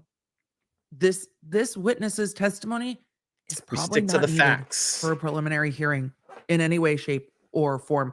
And so I don't know what the I'm going to rewind this because I think this is important. Hang on. The motion to squash the subpoena. Let's listen to this. I think this is very important. that's a lot of judgment on someone who's been through an unthinkable amount of trauma, but this isn't the trial. This witness's testimony is probably not needed for a preliminary hearing in any way, shape, or form. And so I don't know what the defense wants from this witness, but maybe we'll find that out later. Let me just double check this one and make sure that they don't have any issue. Oh, I saw a lot of questions scrolling by. Hey, Hoaglaw, good to see you. I saw a lot of questions scrolling by about wouldn't the misspelling of the name be an issue? The name is misspelled in the affidavit, so it wouldn't be an issue. It's spelled two different ways in the affidavit, so it's one of those things where it's like, well, they'll it's not misspelled on any of the orders, but the court's not ordering this subpoena anyway, so it's kind of moo. It's moo, you know, like a cow. Okay. Motion to quash foreign subpoena comes now. Kelly Ann Villoria, I think, counsel for BF, and respectfully moves to quash the foreign subpoena. The motion is made based upon the attached points and authorities. Always makes me think of Lincoln Park. All papers and pleadings filed herein. Memorandum of facts. On April 3rd, 2023, Evelyn Grosnick, interim Washoe, that's probably the wrong way to say this county. Washoe, maybe. County public defender sought and obtained an ex parte foreign subpoena. Sought and obtained an ex parte foreign subpoena. The subpoena was issued, which was issued April 11th, 2023, and purports to require BF to appear in the Second Judicial District of the Court of the State of Idaho, County of Latah, on June, but not spelled June, June, 28, 2023, spelling in original, sick, at 8 a.m. for the duration of the trial or when released by the court to testify in the above named case. Not a trial, this is for prelim. The items provided in support of this subpoena were an ex parte request for foreign subpoena, which contained the following: a certificate from an Idaho judge to secure the attendance of an out-of-state witness, the ex parte motion, and the affidavit. Washoe is pronounced wash-o. Okay, thank you. It's spelled shoe. It's like washoe. S-H-O-E. English is such a funny language. Wash-o. Why not just spell it wash-o then? Oh, why not? Okay, let's keep going. So the affidavit further claims that BF, whose name is repeatedly misspelled, I like that the attorney was like, and also fuck you. I closed my coffee. Whose name is repeatedly misspelled.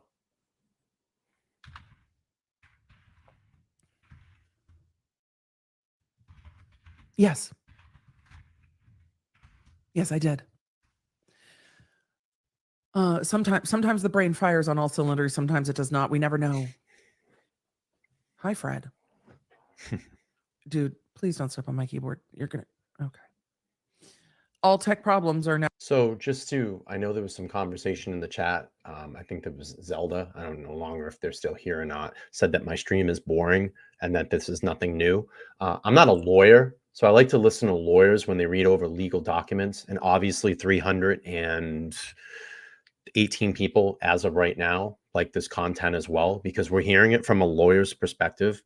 I myself do not know how to read through a complete legal document and understand all the language. I can figure some of it out, but this is a great interpretation. That's why I played this and get us caught up to what is going on legally in this case, because some people don't understand, and myself ask a lot of questions in this.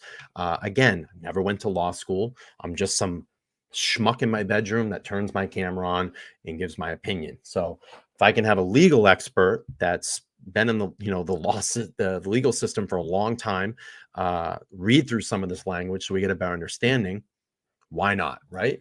So again, if you don't like it, you don't have to be here. We're not forcing you to be in the chat. We're not forcing you to watch. We're just trying to bring some positivity to this. Learn, because I love to soak in a lot of knowledge and listen to what's going on. I'm sure a lot of the people in the chat enjoy to do that too. And while this goes on, have conversations in the chat while the stream goes. So again, we don't ask you to be here. You can go. Look, that's what we do. We just hang out. Now, courtesy of my assistant, Fred. Hi, buddy. Do you want to say hi? He wants to say hi to the chat. All right. And I respect Emily. I respect her point of view. I respect what she does. I respect that she can read through these documents and understand what's going on and tell us, interpret it kind of in a layman's term of what's going on. So why not? I Right? appreciate that. Hey, she appreciates it. This is what I was looking for. I did not know. Thank you. Now we know. We took care of it. Washoe County. We will take care of is others when they come. For, It's okay. I imagine, the Native American tribe there in Washoe. So thank you, chat. I appreciate that. All right. As so many names are, I didn't even think about it. Should have, didn't. I have been taken over. Thank you, Fred. Let's continue on. So the name repeatedly misspelled is something that they are pointing out. Has, quote, information material to the charges against Mr. Kohberger, and they're saying, I'm going to get ready to open Kohberger up phone is spelled lines like in a couple of hamburger. minutes. Oh, gosh. If anybody wants So, to call in. That misspelling is also in the original. They are pointing out that these If you misspelled. want to call, yeah, see, that's, if you want to call, I'm going to open up the phone lines here in a second, and I'll give you the floor. You can tell us where you're calling from and give us your opinion on this.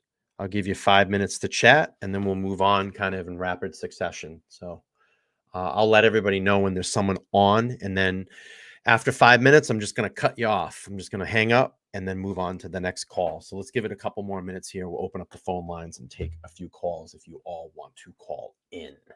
Spellings are in the original.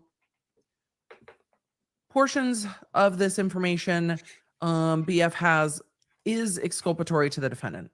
These statements are conclusory without support, and there is no further information or detail pertaining to the substance of the testimony, its materiality, or the alleged exculpatory information of BF, and why it would be entertained at preliminary hearing, which is a very, very good point.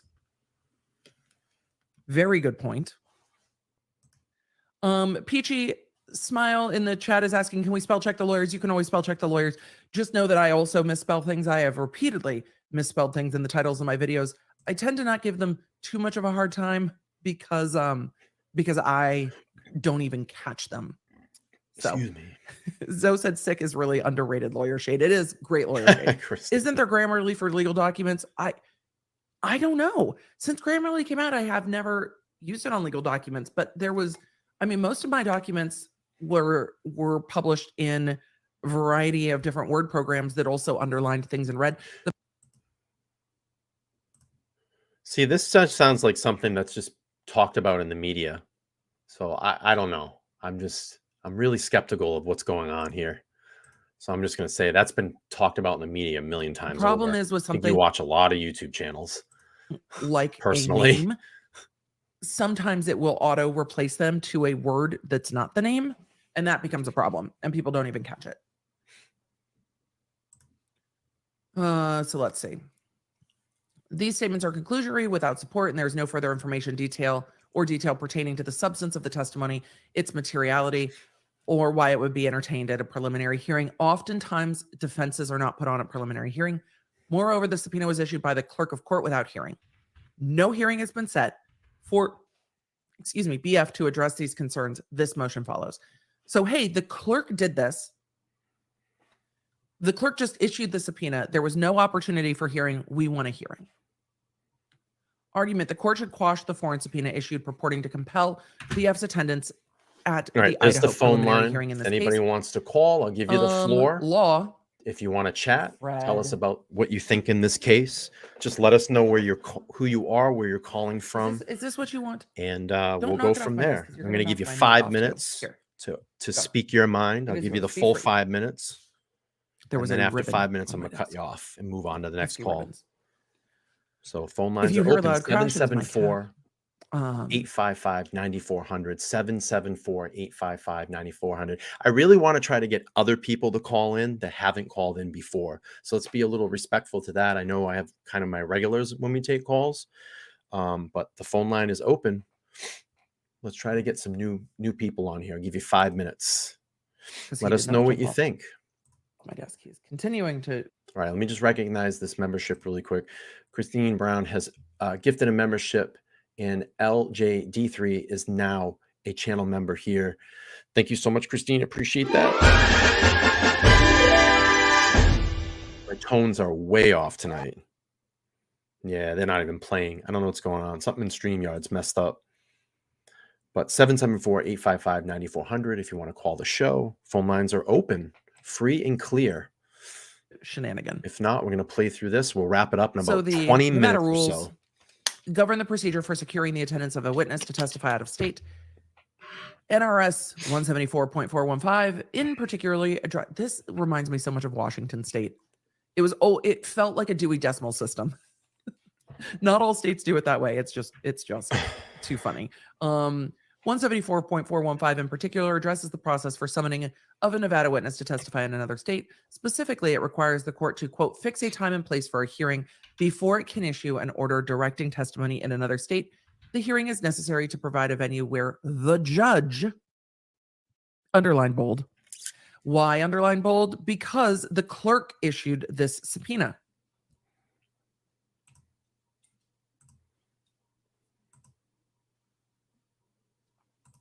The judge determines that the witness is material and necessary, that it would not cause undue hardship, that is a big one, to the witness to be compelled to attend and testify in the prosecution or a grand jury investigation in the other state, and that the laws of the state in which the prosecution is pending or the grand jury investigation has commenced or is about to commence. The floor is yours to and of call. any other state through which the witness may be required to pass by ordinary course 774-855-9400. of I travel. will give you the Once floor the- to call.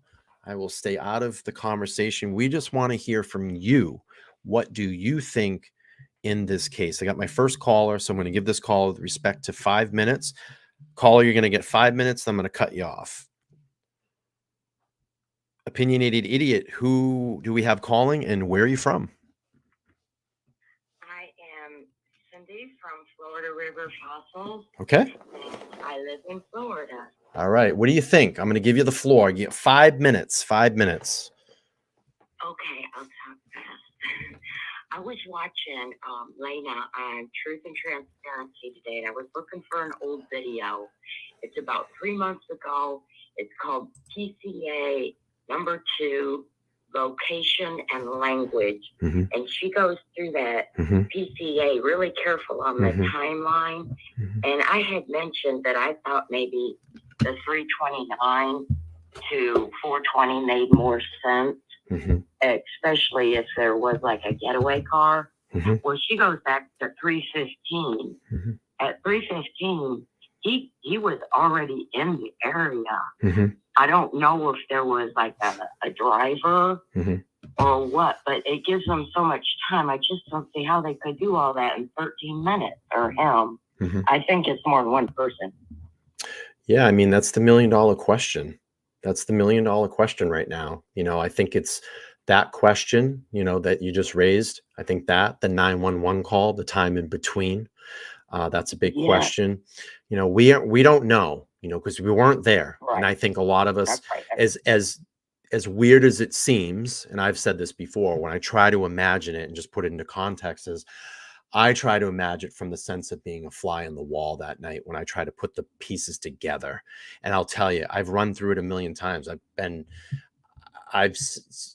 had many sleepless nights going through this, and I wake up sometimes as, what, maybe if it's this, what if this could have happened? We don't know, you know, and I think that's why we're so invested in this, because we want to know.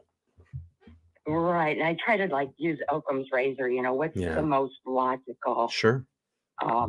and it doesn't come out to Bryan. I believe he was involved, but there's just something more to it. And this is really weird. I don't know if I have time to tell you. Yeah, you got a couple more minutes. I'll give you the floor here. Okay. I play on Google Earth a lot.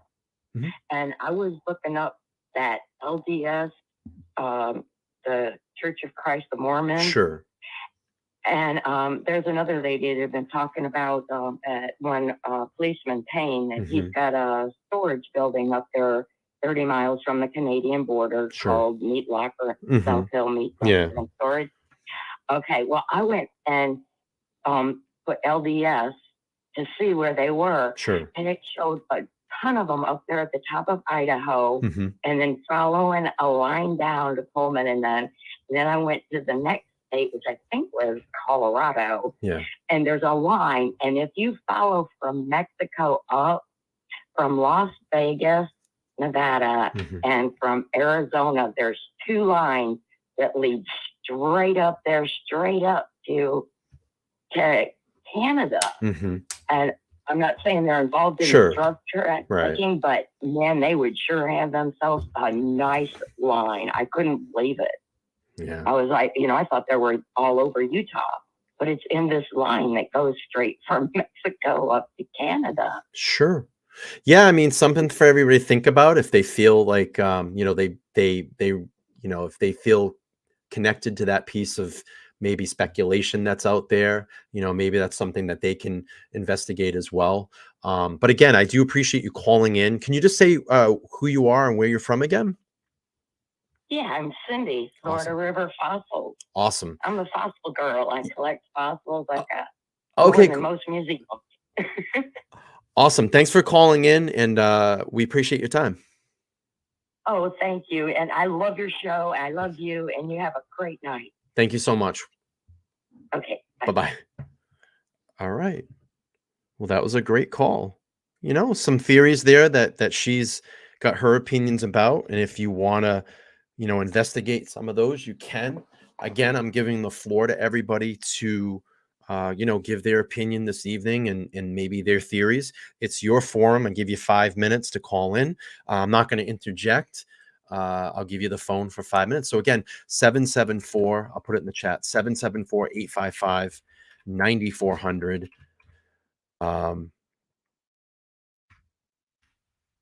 Floor is yours. It's your forum. If you want to call in and give us your 5 minutes, let everybody know how you feel in the chat. I will completely, stay out of the conversation. I'll give you that floor in your time. But again, the phone line is open, 774-855-9400. We'll keep rolling through here, and then maybe we will wrap up the show in a little while here. Hang on. The procedure is followed and that burden is met, then and only then shall the judge, quote, issue a summons with a copy of the in the court where the prosecution is pending or the grand jury investigation has commenced or is about to commence at the time and place specified in the summons. In any such hearing, the certificate shall be all right. We do have a caller. Evidence of I'm going to take this call here.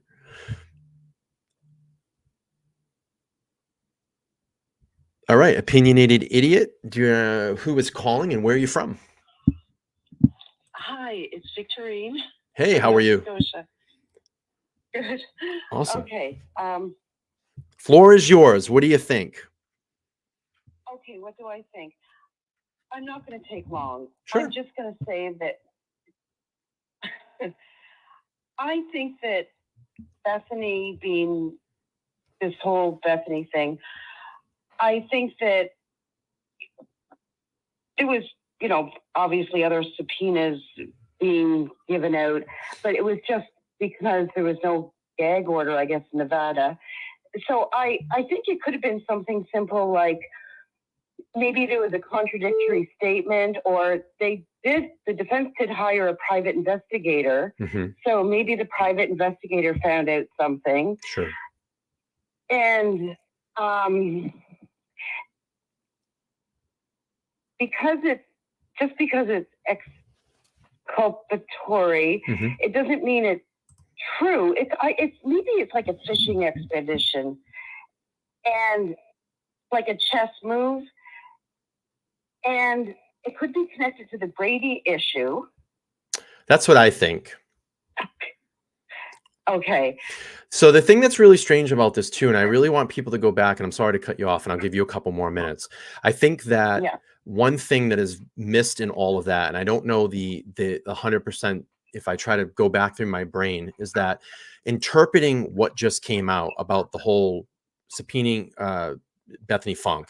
If you read the language, and the media is very good at this too, they cut off the sentence that's just before when it says they have expulsionary evidence for Bryan Kohberger, meaning evidence in his favor. But just before that, it says we have evidence basically for him and against him. And I've seen a million media reports where they pull up that document and they cut off the sentence that says we basically have evidence for him as well. So they're trying to play this narrative like this guy's going to get out and just walk. And that's why I said, you know, in the beginning of the stream, if you think on the 25th that they have this motion, this hearing, that Bryan Kohberger is going to walk into court and walk out a free man that day, you're kicking rocks around in your head. It's not going to happen. Yeah, no, I don't think so. And is it to lock her into her testimony on the stand? Sure. I mean, it's obviously, I think, changing public opinion, because I think since this has come out, people have been saying, having their doubts, oh, is he really guilty or 100% guilty? They're having their doubts. So I think the move to, I think the move to bring Bethany in or kind of put some pressure on Bethany is because there's probably some statements that she made, again, that said that is probably for him and against him. And they're trying to scare tactic her to make Bryan Kohberger's image look a little bit better in the press. That's what I'm saying. Right. That's what I'm saying. Yes. So, you know, again, I'm not a legal expert. All this is allegedly, I'm just hunching here. I'm sure you are as well. We're just throwing our theories, opinions, and hunches out there. I'm not a legal expert. I don't know how to completely read legal documents, but we can speculate and you know, mull it over, I guess. Yeah, and I mean, maybe there was some contradictory statements, but I mean, that's for the jury to decide and find out the truth. So, and I mean, it sounds like the preliminary hearing is going to be like, I don't know, 5 days or more or whatever. Yeah, so, you're going to get a full route of probably evidence at that point. And because you have to remember, the prelim is just to put all the prosecution's evidence again, you know, out there to say, this is why we think this should go to trial. And you'll probably have some rebuttal from the defense as well. And that's where they're going to argue to say there's enough evidence or there's not enough evidence. And that's where they decide if this is going to go to trial. So, yeah. And maybe lock her into whatever statement. Right. Yeah. So that's about all I have to say. But sure. Yeah, I love the channel and I love the chat and I'm getting to know everyone really well. And it's a lot of fun. Yeah, we have a very positive, awesome community here. And, you know, like I said, I always say, you all make this channel go. You all make this channel what it is because you show up on, you know, the nightly basis and watch and comment and support. So I thank you. And I thank you for calling as well, too. Okay, well, I'm going to continue listening in and all right. Good night. All right, have a good night. Thanks. Okay. Bye. All right, maybe we'll do one more call here before we wrap this up. Phone line's open, 774-855-9400. If anybody wants to call in, we're going to keep rocking and rolling here with Emily. All the facts stated therein. Moreover, there's no authority for an Idaho criminal defendant to summon a Nevada witness. Coming in. I'm going to give this person 5 minutes, let them open up and talk.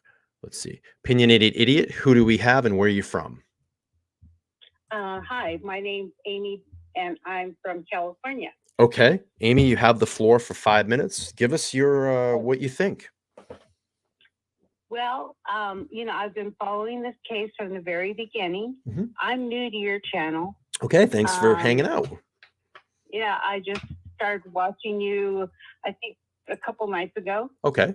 Anyway, so I'm rather new, but I have, you know, I've watched a lot of different channels. I've heard there's so many that speculate and theorize and try to blow this up into something, you know, and of which it may not be. Maybe we don't know. We don't know, right?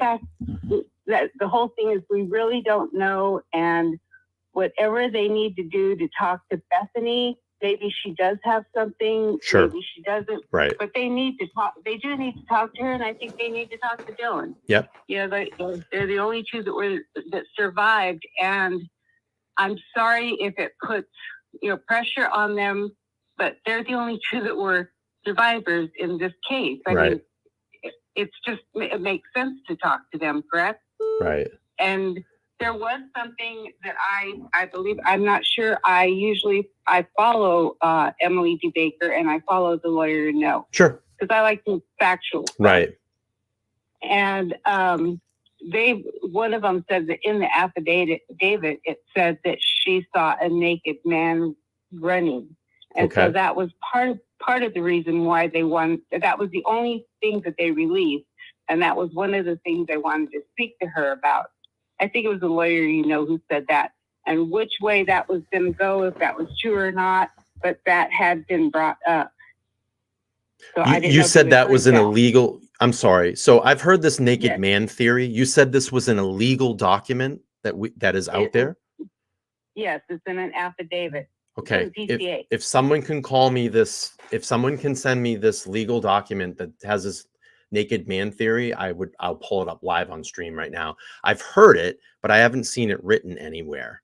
But I'm not calling you a liar. I'm not saying, because I've heard of this, but if someone can email me that legal document that has that on that, I'll be sure to pull this up.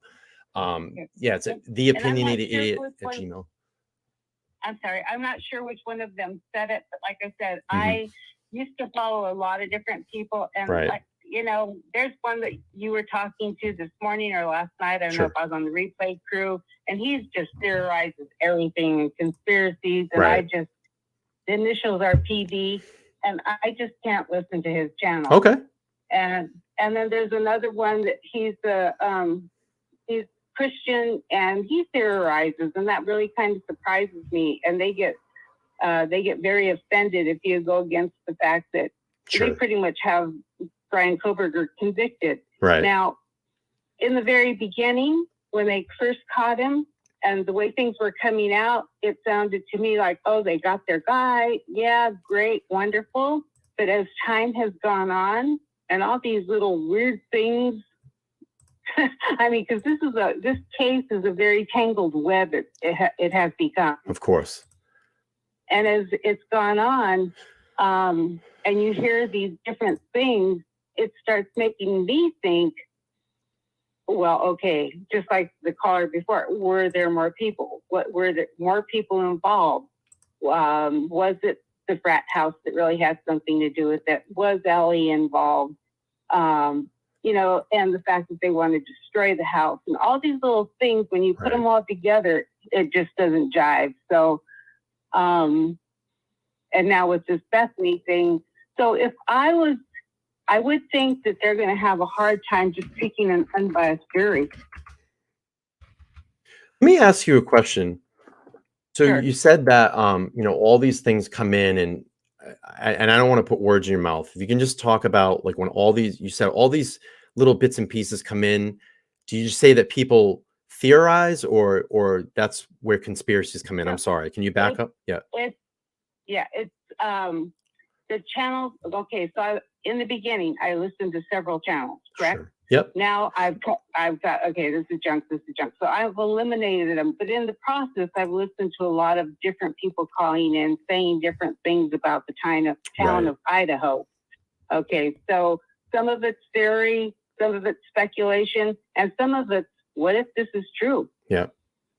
Do you think it makes it sound, let me ask you, do you think it sounds a little bit more sexy if we conspirize and add all these different elements in top of it, and it makes it really juicy? And do you think there's some of that going on? Oh yeah, absolutely. Yeah. And see, that's why I quit the other channels, Sure. And that's why I kind of like your channel, because you played Emily D. Baker. You should get the lawyer and play some of his stuff. Or we have, and I'm working on a few things behind the scenes too. So okay, because like I said, I had not heard Emily say that they got their guy until today. But the lawyer, hasn't said either way. He's just going with the facts and what's happening, and he doesn't try to put any bullshit in your head. Right. I don't know if I should say it line, and neither does Emily. I mean, she just basically tells it as it is. Sure. So it's I like listening to stuff that's factual, but along the way, my head's been filled with all this other stuff, trying to listen to these, listening to these other channels that I no longer listen to. Right. All right. Well, I'm going to go. I'm going to give someone else a chance to call in. I appreciate your call. And when we open up the phone lines again, if you want to call in, we would appreciate that. Okay. Keep doing a good job, and I'll keep listening. All right. Thank you. Bye-bye. All right. Maybe we'll take a few more calls here. So phone lines open, 774-855-9400 if you want to call in. I'll give you 5 minutes, rapid fire. Floor is yours. I'll let you get out everything you want to get out. I'll try to not minimally interrupt you. But if anybody wants to call in, 774-855-9400. Christine Brown has gifted another membership to keep it rolling. So I'm going to try to play the tone, but they're not working tonight for some reason. I think I need to restart my computer.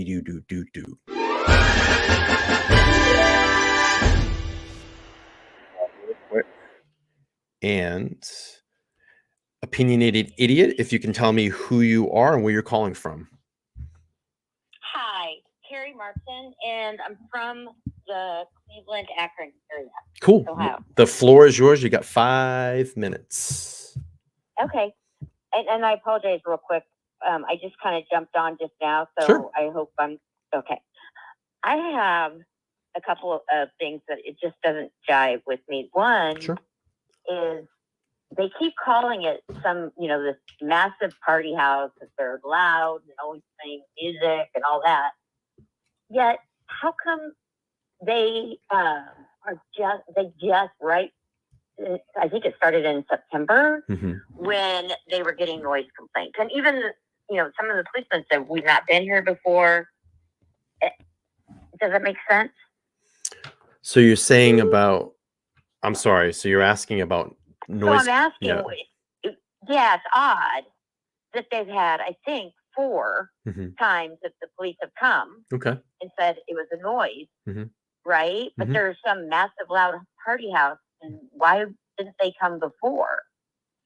Well, probably to the point, maybe, we don't know what goes on in that neighborhood. Maybe there was some conversation with neighbors in that area and, it went back and forth a couple of times. And they said, look, if it happens again, we're going to start calling the cops. I don't know, we don't know, maybe neighbors just finally got sick of it and started repeatedly calling. If you go back and watch some of the body cam footages, there's one instance when they come back, I believe in August, and they're like, this is our second complaint today. So obviously there were people calling and maybe they just, put it off. A lot of people, if you listen to, like, even just if you live in like apartment living or neighborhood living, you might hear a husband and wife or someone, arguing all the time or whatever. People just tend to go, you know what, one of these, and then might get to a certain point where they just say, hey, we're going to call now.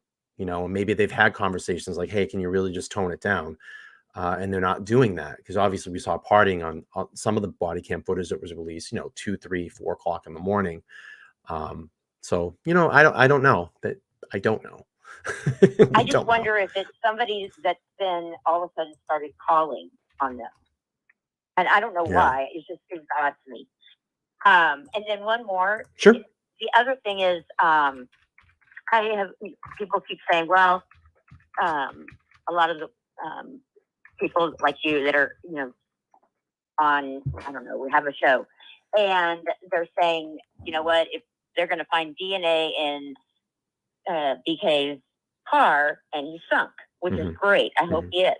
My thing is, he would have had to clean that car out majorly with some powerful chemicals, and his dad rode in that car with him all the way back. Right. That's odd. And then they even had 2 policemen sticking their face basically into it. Wouldn't somebody have smelled stuff? Right. Yeah, it's some good points. I think it's got some good points. I'm going to let you go. The 5-minute time is here. I have someone that wants to call in, that the chat room is eagerly waiting them to call in. So I'm going to let them call in and see what they have to say. I'm going to give them the floor.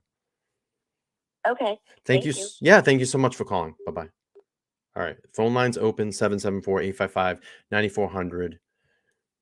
3434 JJJ. If you want to call in, the opportunity is to call in now. I will give you the floor. The floor will be yours if you want to get out what you need to say.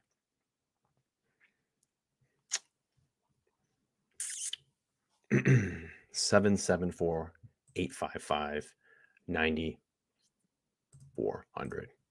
To Idaho for preliminary hearing. And this is a big part of this. Which he said, wait, the clerk issued this? Doesn't a judge have to? Yeah, Yes, that's exactly what they're arguing. The clerk issued the subpoena. 3434, we're waiting for your call. The phone lines are open. We don't want anybody else to call in right now, so we'll give you a couple more minutes to call. The phone line's open.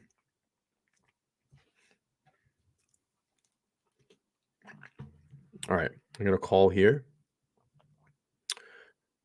Opinionated Idiot. Who's calling and where are you from? Hey, bro, it's C. I'm in Los Angeles. Hey, what's going on, man? How are you? I'm good. You have a great show. You have a great, even opinion. And wherever this ends up, I think we're all going to be surprised. But I hope it lands on justice for these poor kids. Yeah, I think you said it right when you said that we're going to be surprised. I think just either way you think in this, I think there's going to be a lot of like, oh my God moments. I really do feel that in any way that you lean in this case. And, like I said, I've given my opinion on how I feel, but I like to play it pretty straight. And I've always said that we stick to the facts here, but I think there's going to be so much stuff that comes out. Hey, maybe there is a shit ton of evidence in the favor for Bryan Kohberger. We don't know yet. We don't know what the defense has come up with. So, we have to wait and see. There's one theory I just want to share. Yeah, with you, sure. And I've tried to share it before. I apologize if you've already heard it. Sure. But, and this is based off a crime that happened in Los Angeles where a murder occurred, and they had just footage of a guy leaving a building, and they pieced together cam footage for 30 miles until they were able to track him down, and he had a suitcase with him with body parts in it. That's incredible. These kids all went to a game on Saturday, okay? I'm talking surveillance footage galore, entrances, exits, everything. And I just was wondering, like, I wish a detective or somebody like attempted that method. I know it's crazy, but the reality is, you look at Corner Club, you look where the football stadium is, this is all within like a mile. Yeah. It's not really spread out. And I'm like, if someone really, and then use cell phone data too, really track them, and maybe you'd see a suspect or something would, but I feel like I don't know what happened up there. I think they're in their own little world, and I think I think the Moscow PD was overwhelmed in the beginning. I think it took way too long to arrest Bryan. Right. That's their guy. Way too long, and I don't know how they cleared the frat bros. I'm nothing against frat bros. Sure. But how on earth did they really clear all these guys that have partied in that house? And was it just like, does anyone know? Did they just take them at their word? Right. Like, we don't know anything. Yeah, that's it, man. God bless. Okay. All right. Thanks for watching. I appreciate you. Take care. All right. Sure. Bye-bye. All right. Phone lines open. If 3434 wants to give me their area code, I know the numbers that have called in, I can call back because there's been quite a few that have called in. So just give me the area code 3434 and I will dial the number. We had a caller on the phone. You got to give me the area code. Phone line is, let's keep the phone lines clear right now. I'm going to try to set up a call here with 3434. Just give me the area code because I have it here and I can just call back. All right. I got it. I'm going to call them right now.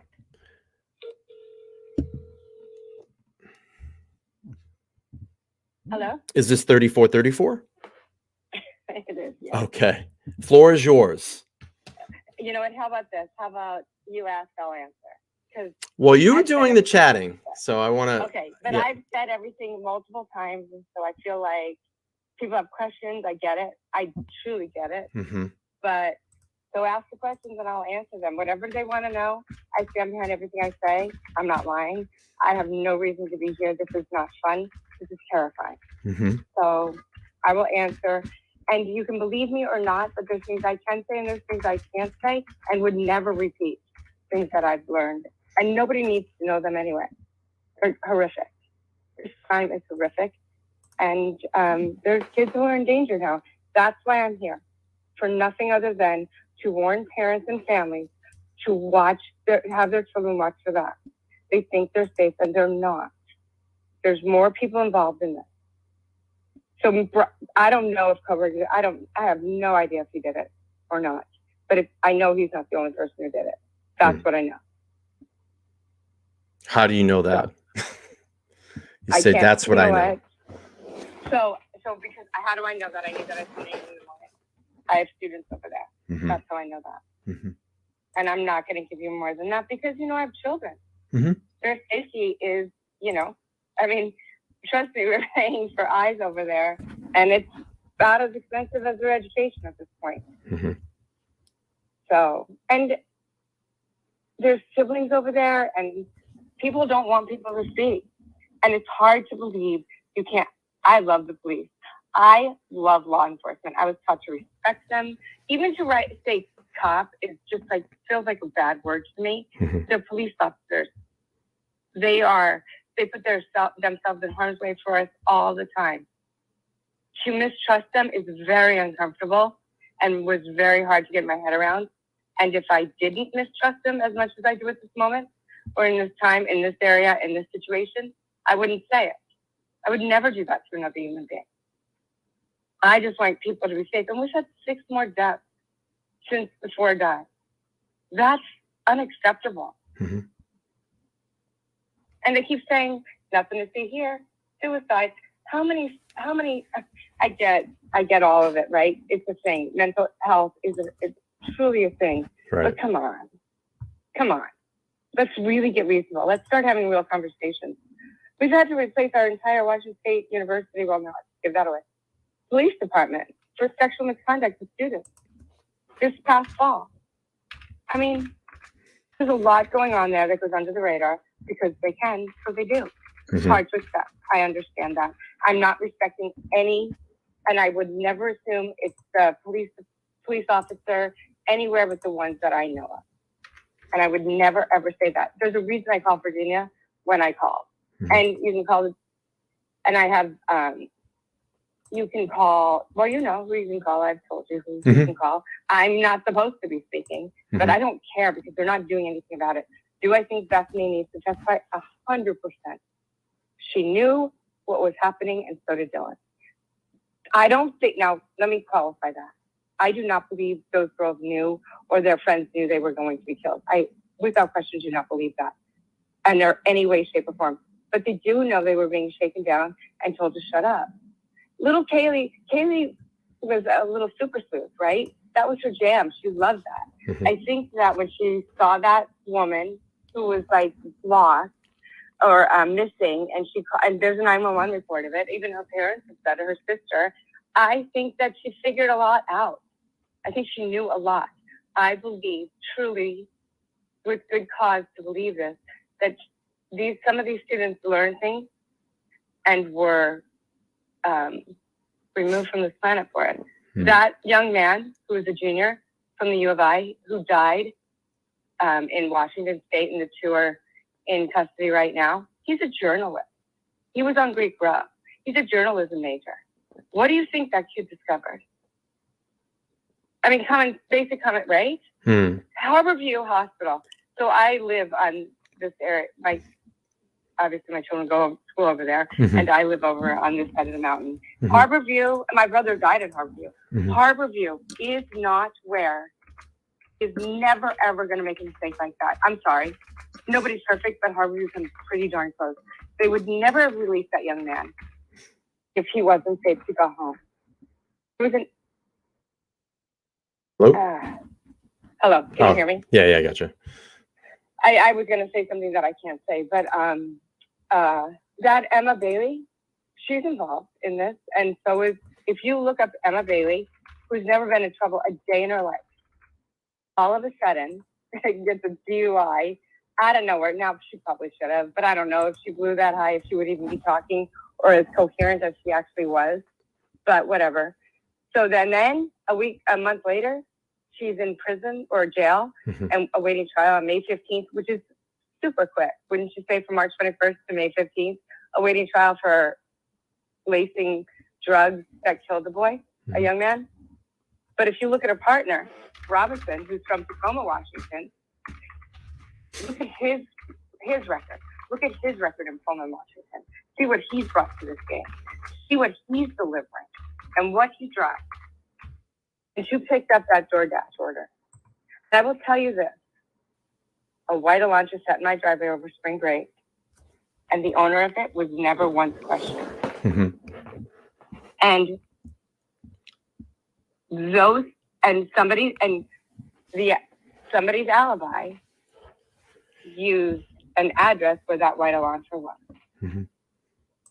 There's so many things that are so, and I'm not the only mom out here.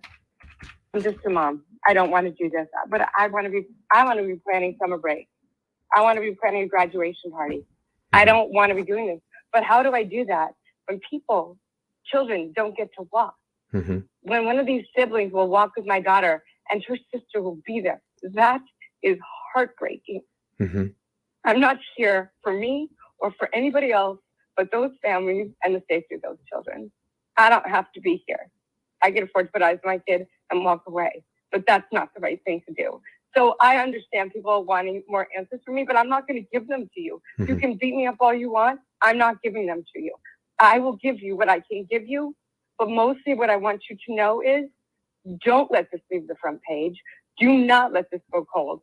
And if you have kids over there, be careful with them. If you're considering sending your kid over there, don't. 2 of mine have transferred out. I will never step foot in that town again, either of them, ever. I have no respect for law enforcement or the authorities or the schools over there. They lie to us on the regularly.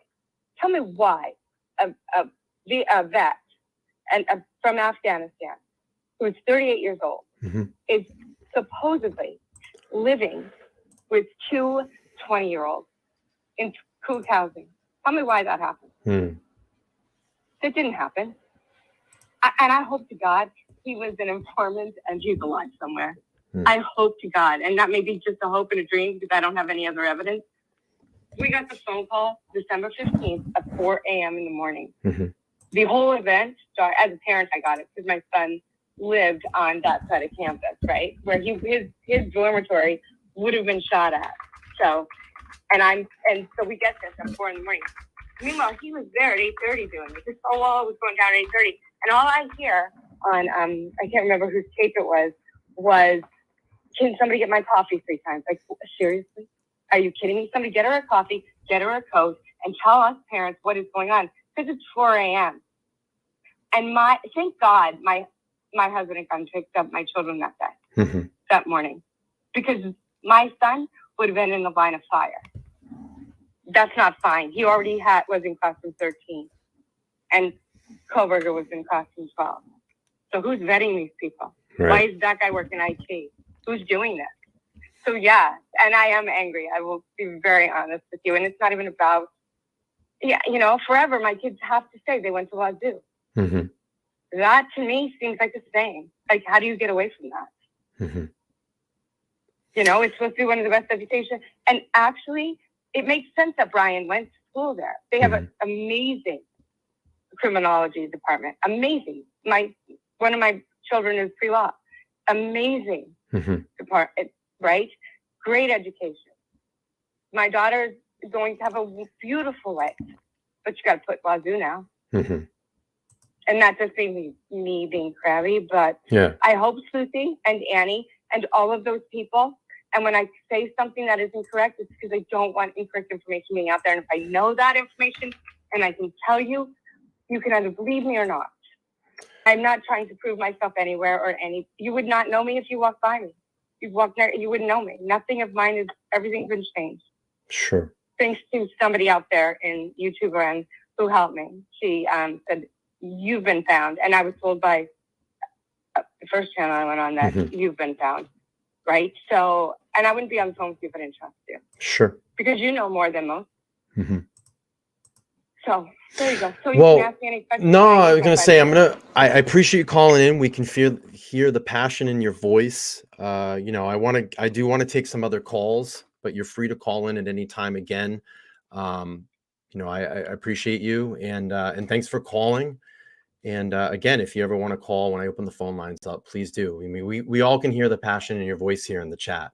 So I appreciate you calling in and sharing your story. And if anybody has any questions or whatever, and they ask you them, feel free to call me and ask me Sure. at a different time or whatever. Okay. And I'll answer them for people. Sure. But and I also want to tell you, I heard your story, and I find your story to be so tragically sad, but really great because it puts you here. And you are a positive in this. I didn't even know this existed until 11/13. Thank you. I appreciate it. Yeah. So thank you. All right. And just keep it out there in the front lines, right? Always. That's all we can do. All right. Thank you. Bye-bye. All right.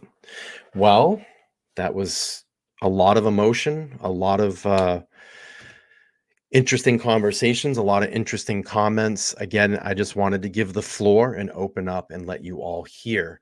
I think this is going to be a perfect way to end the stream this evening. We're coming up past the 2-hour mark. It's getting late here on the East Coast.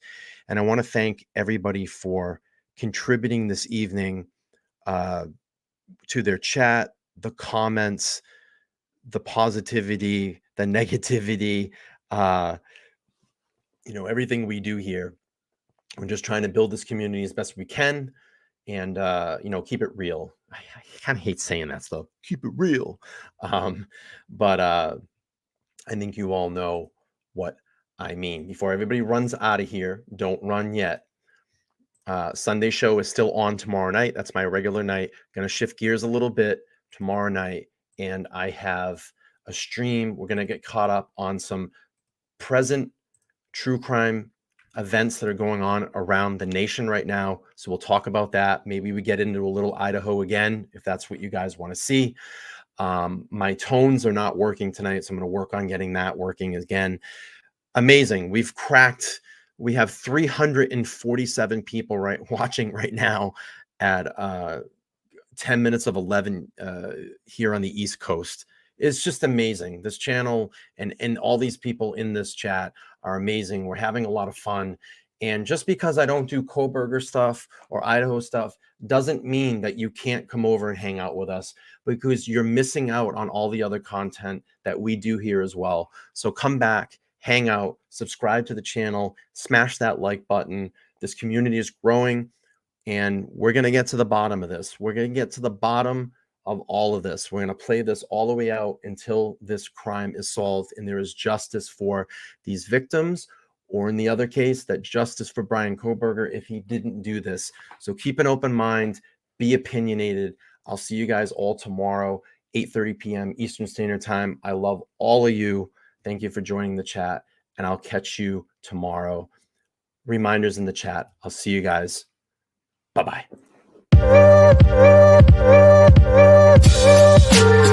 Thank you.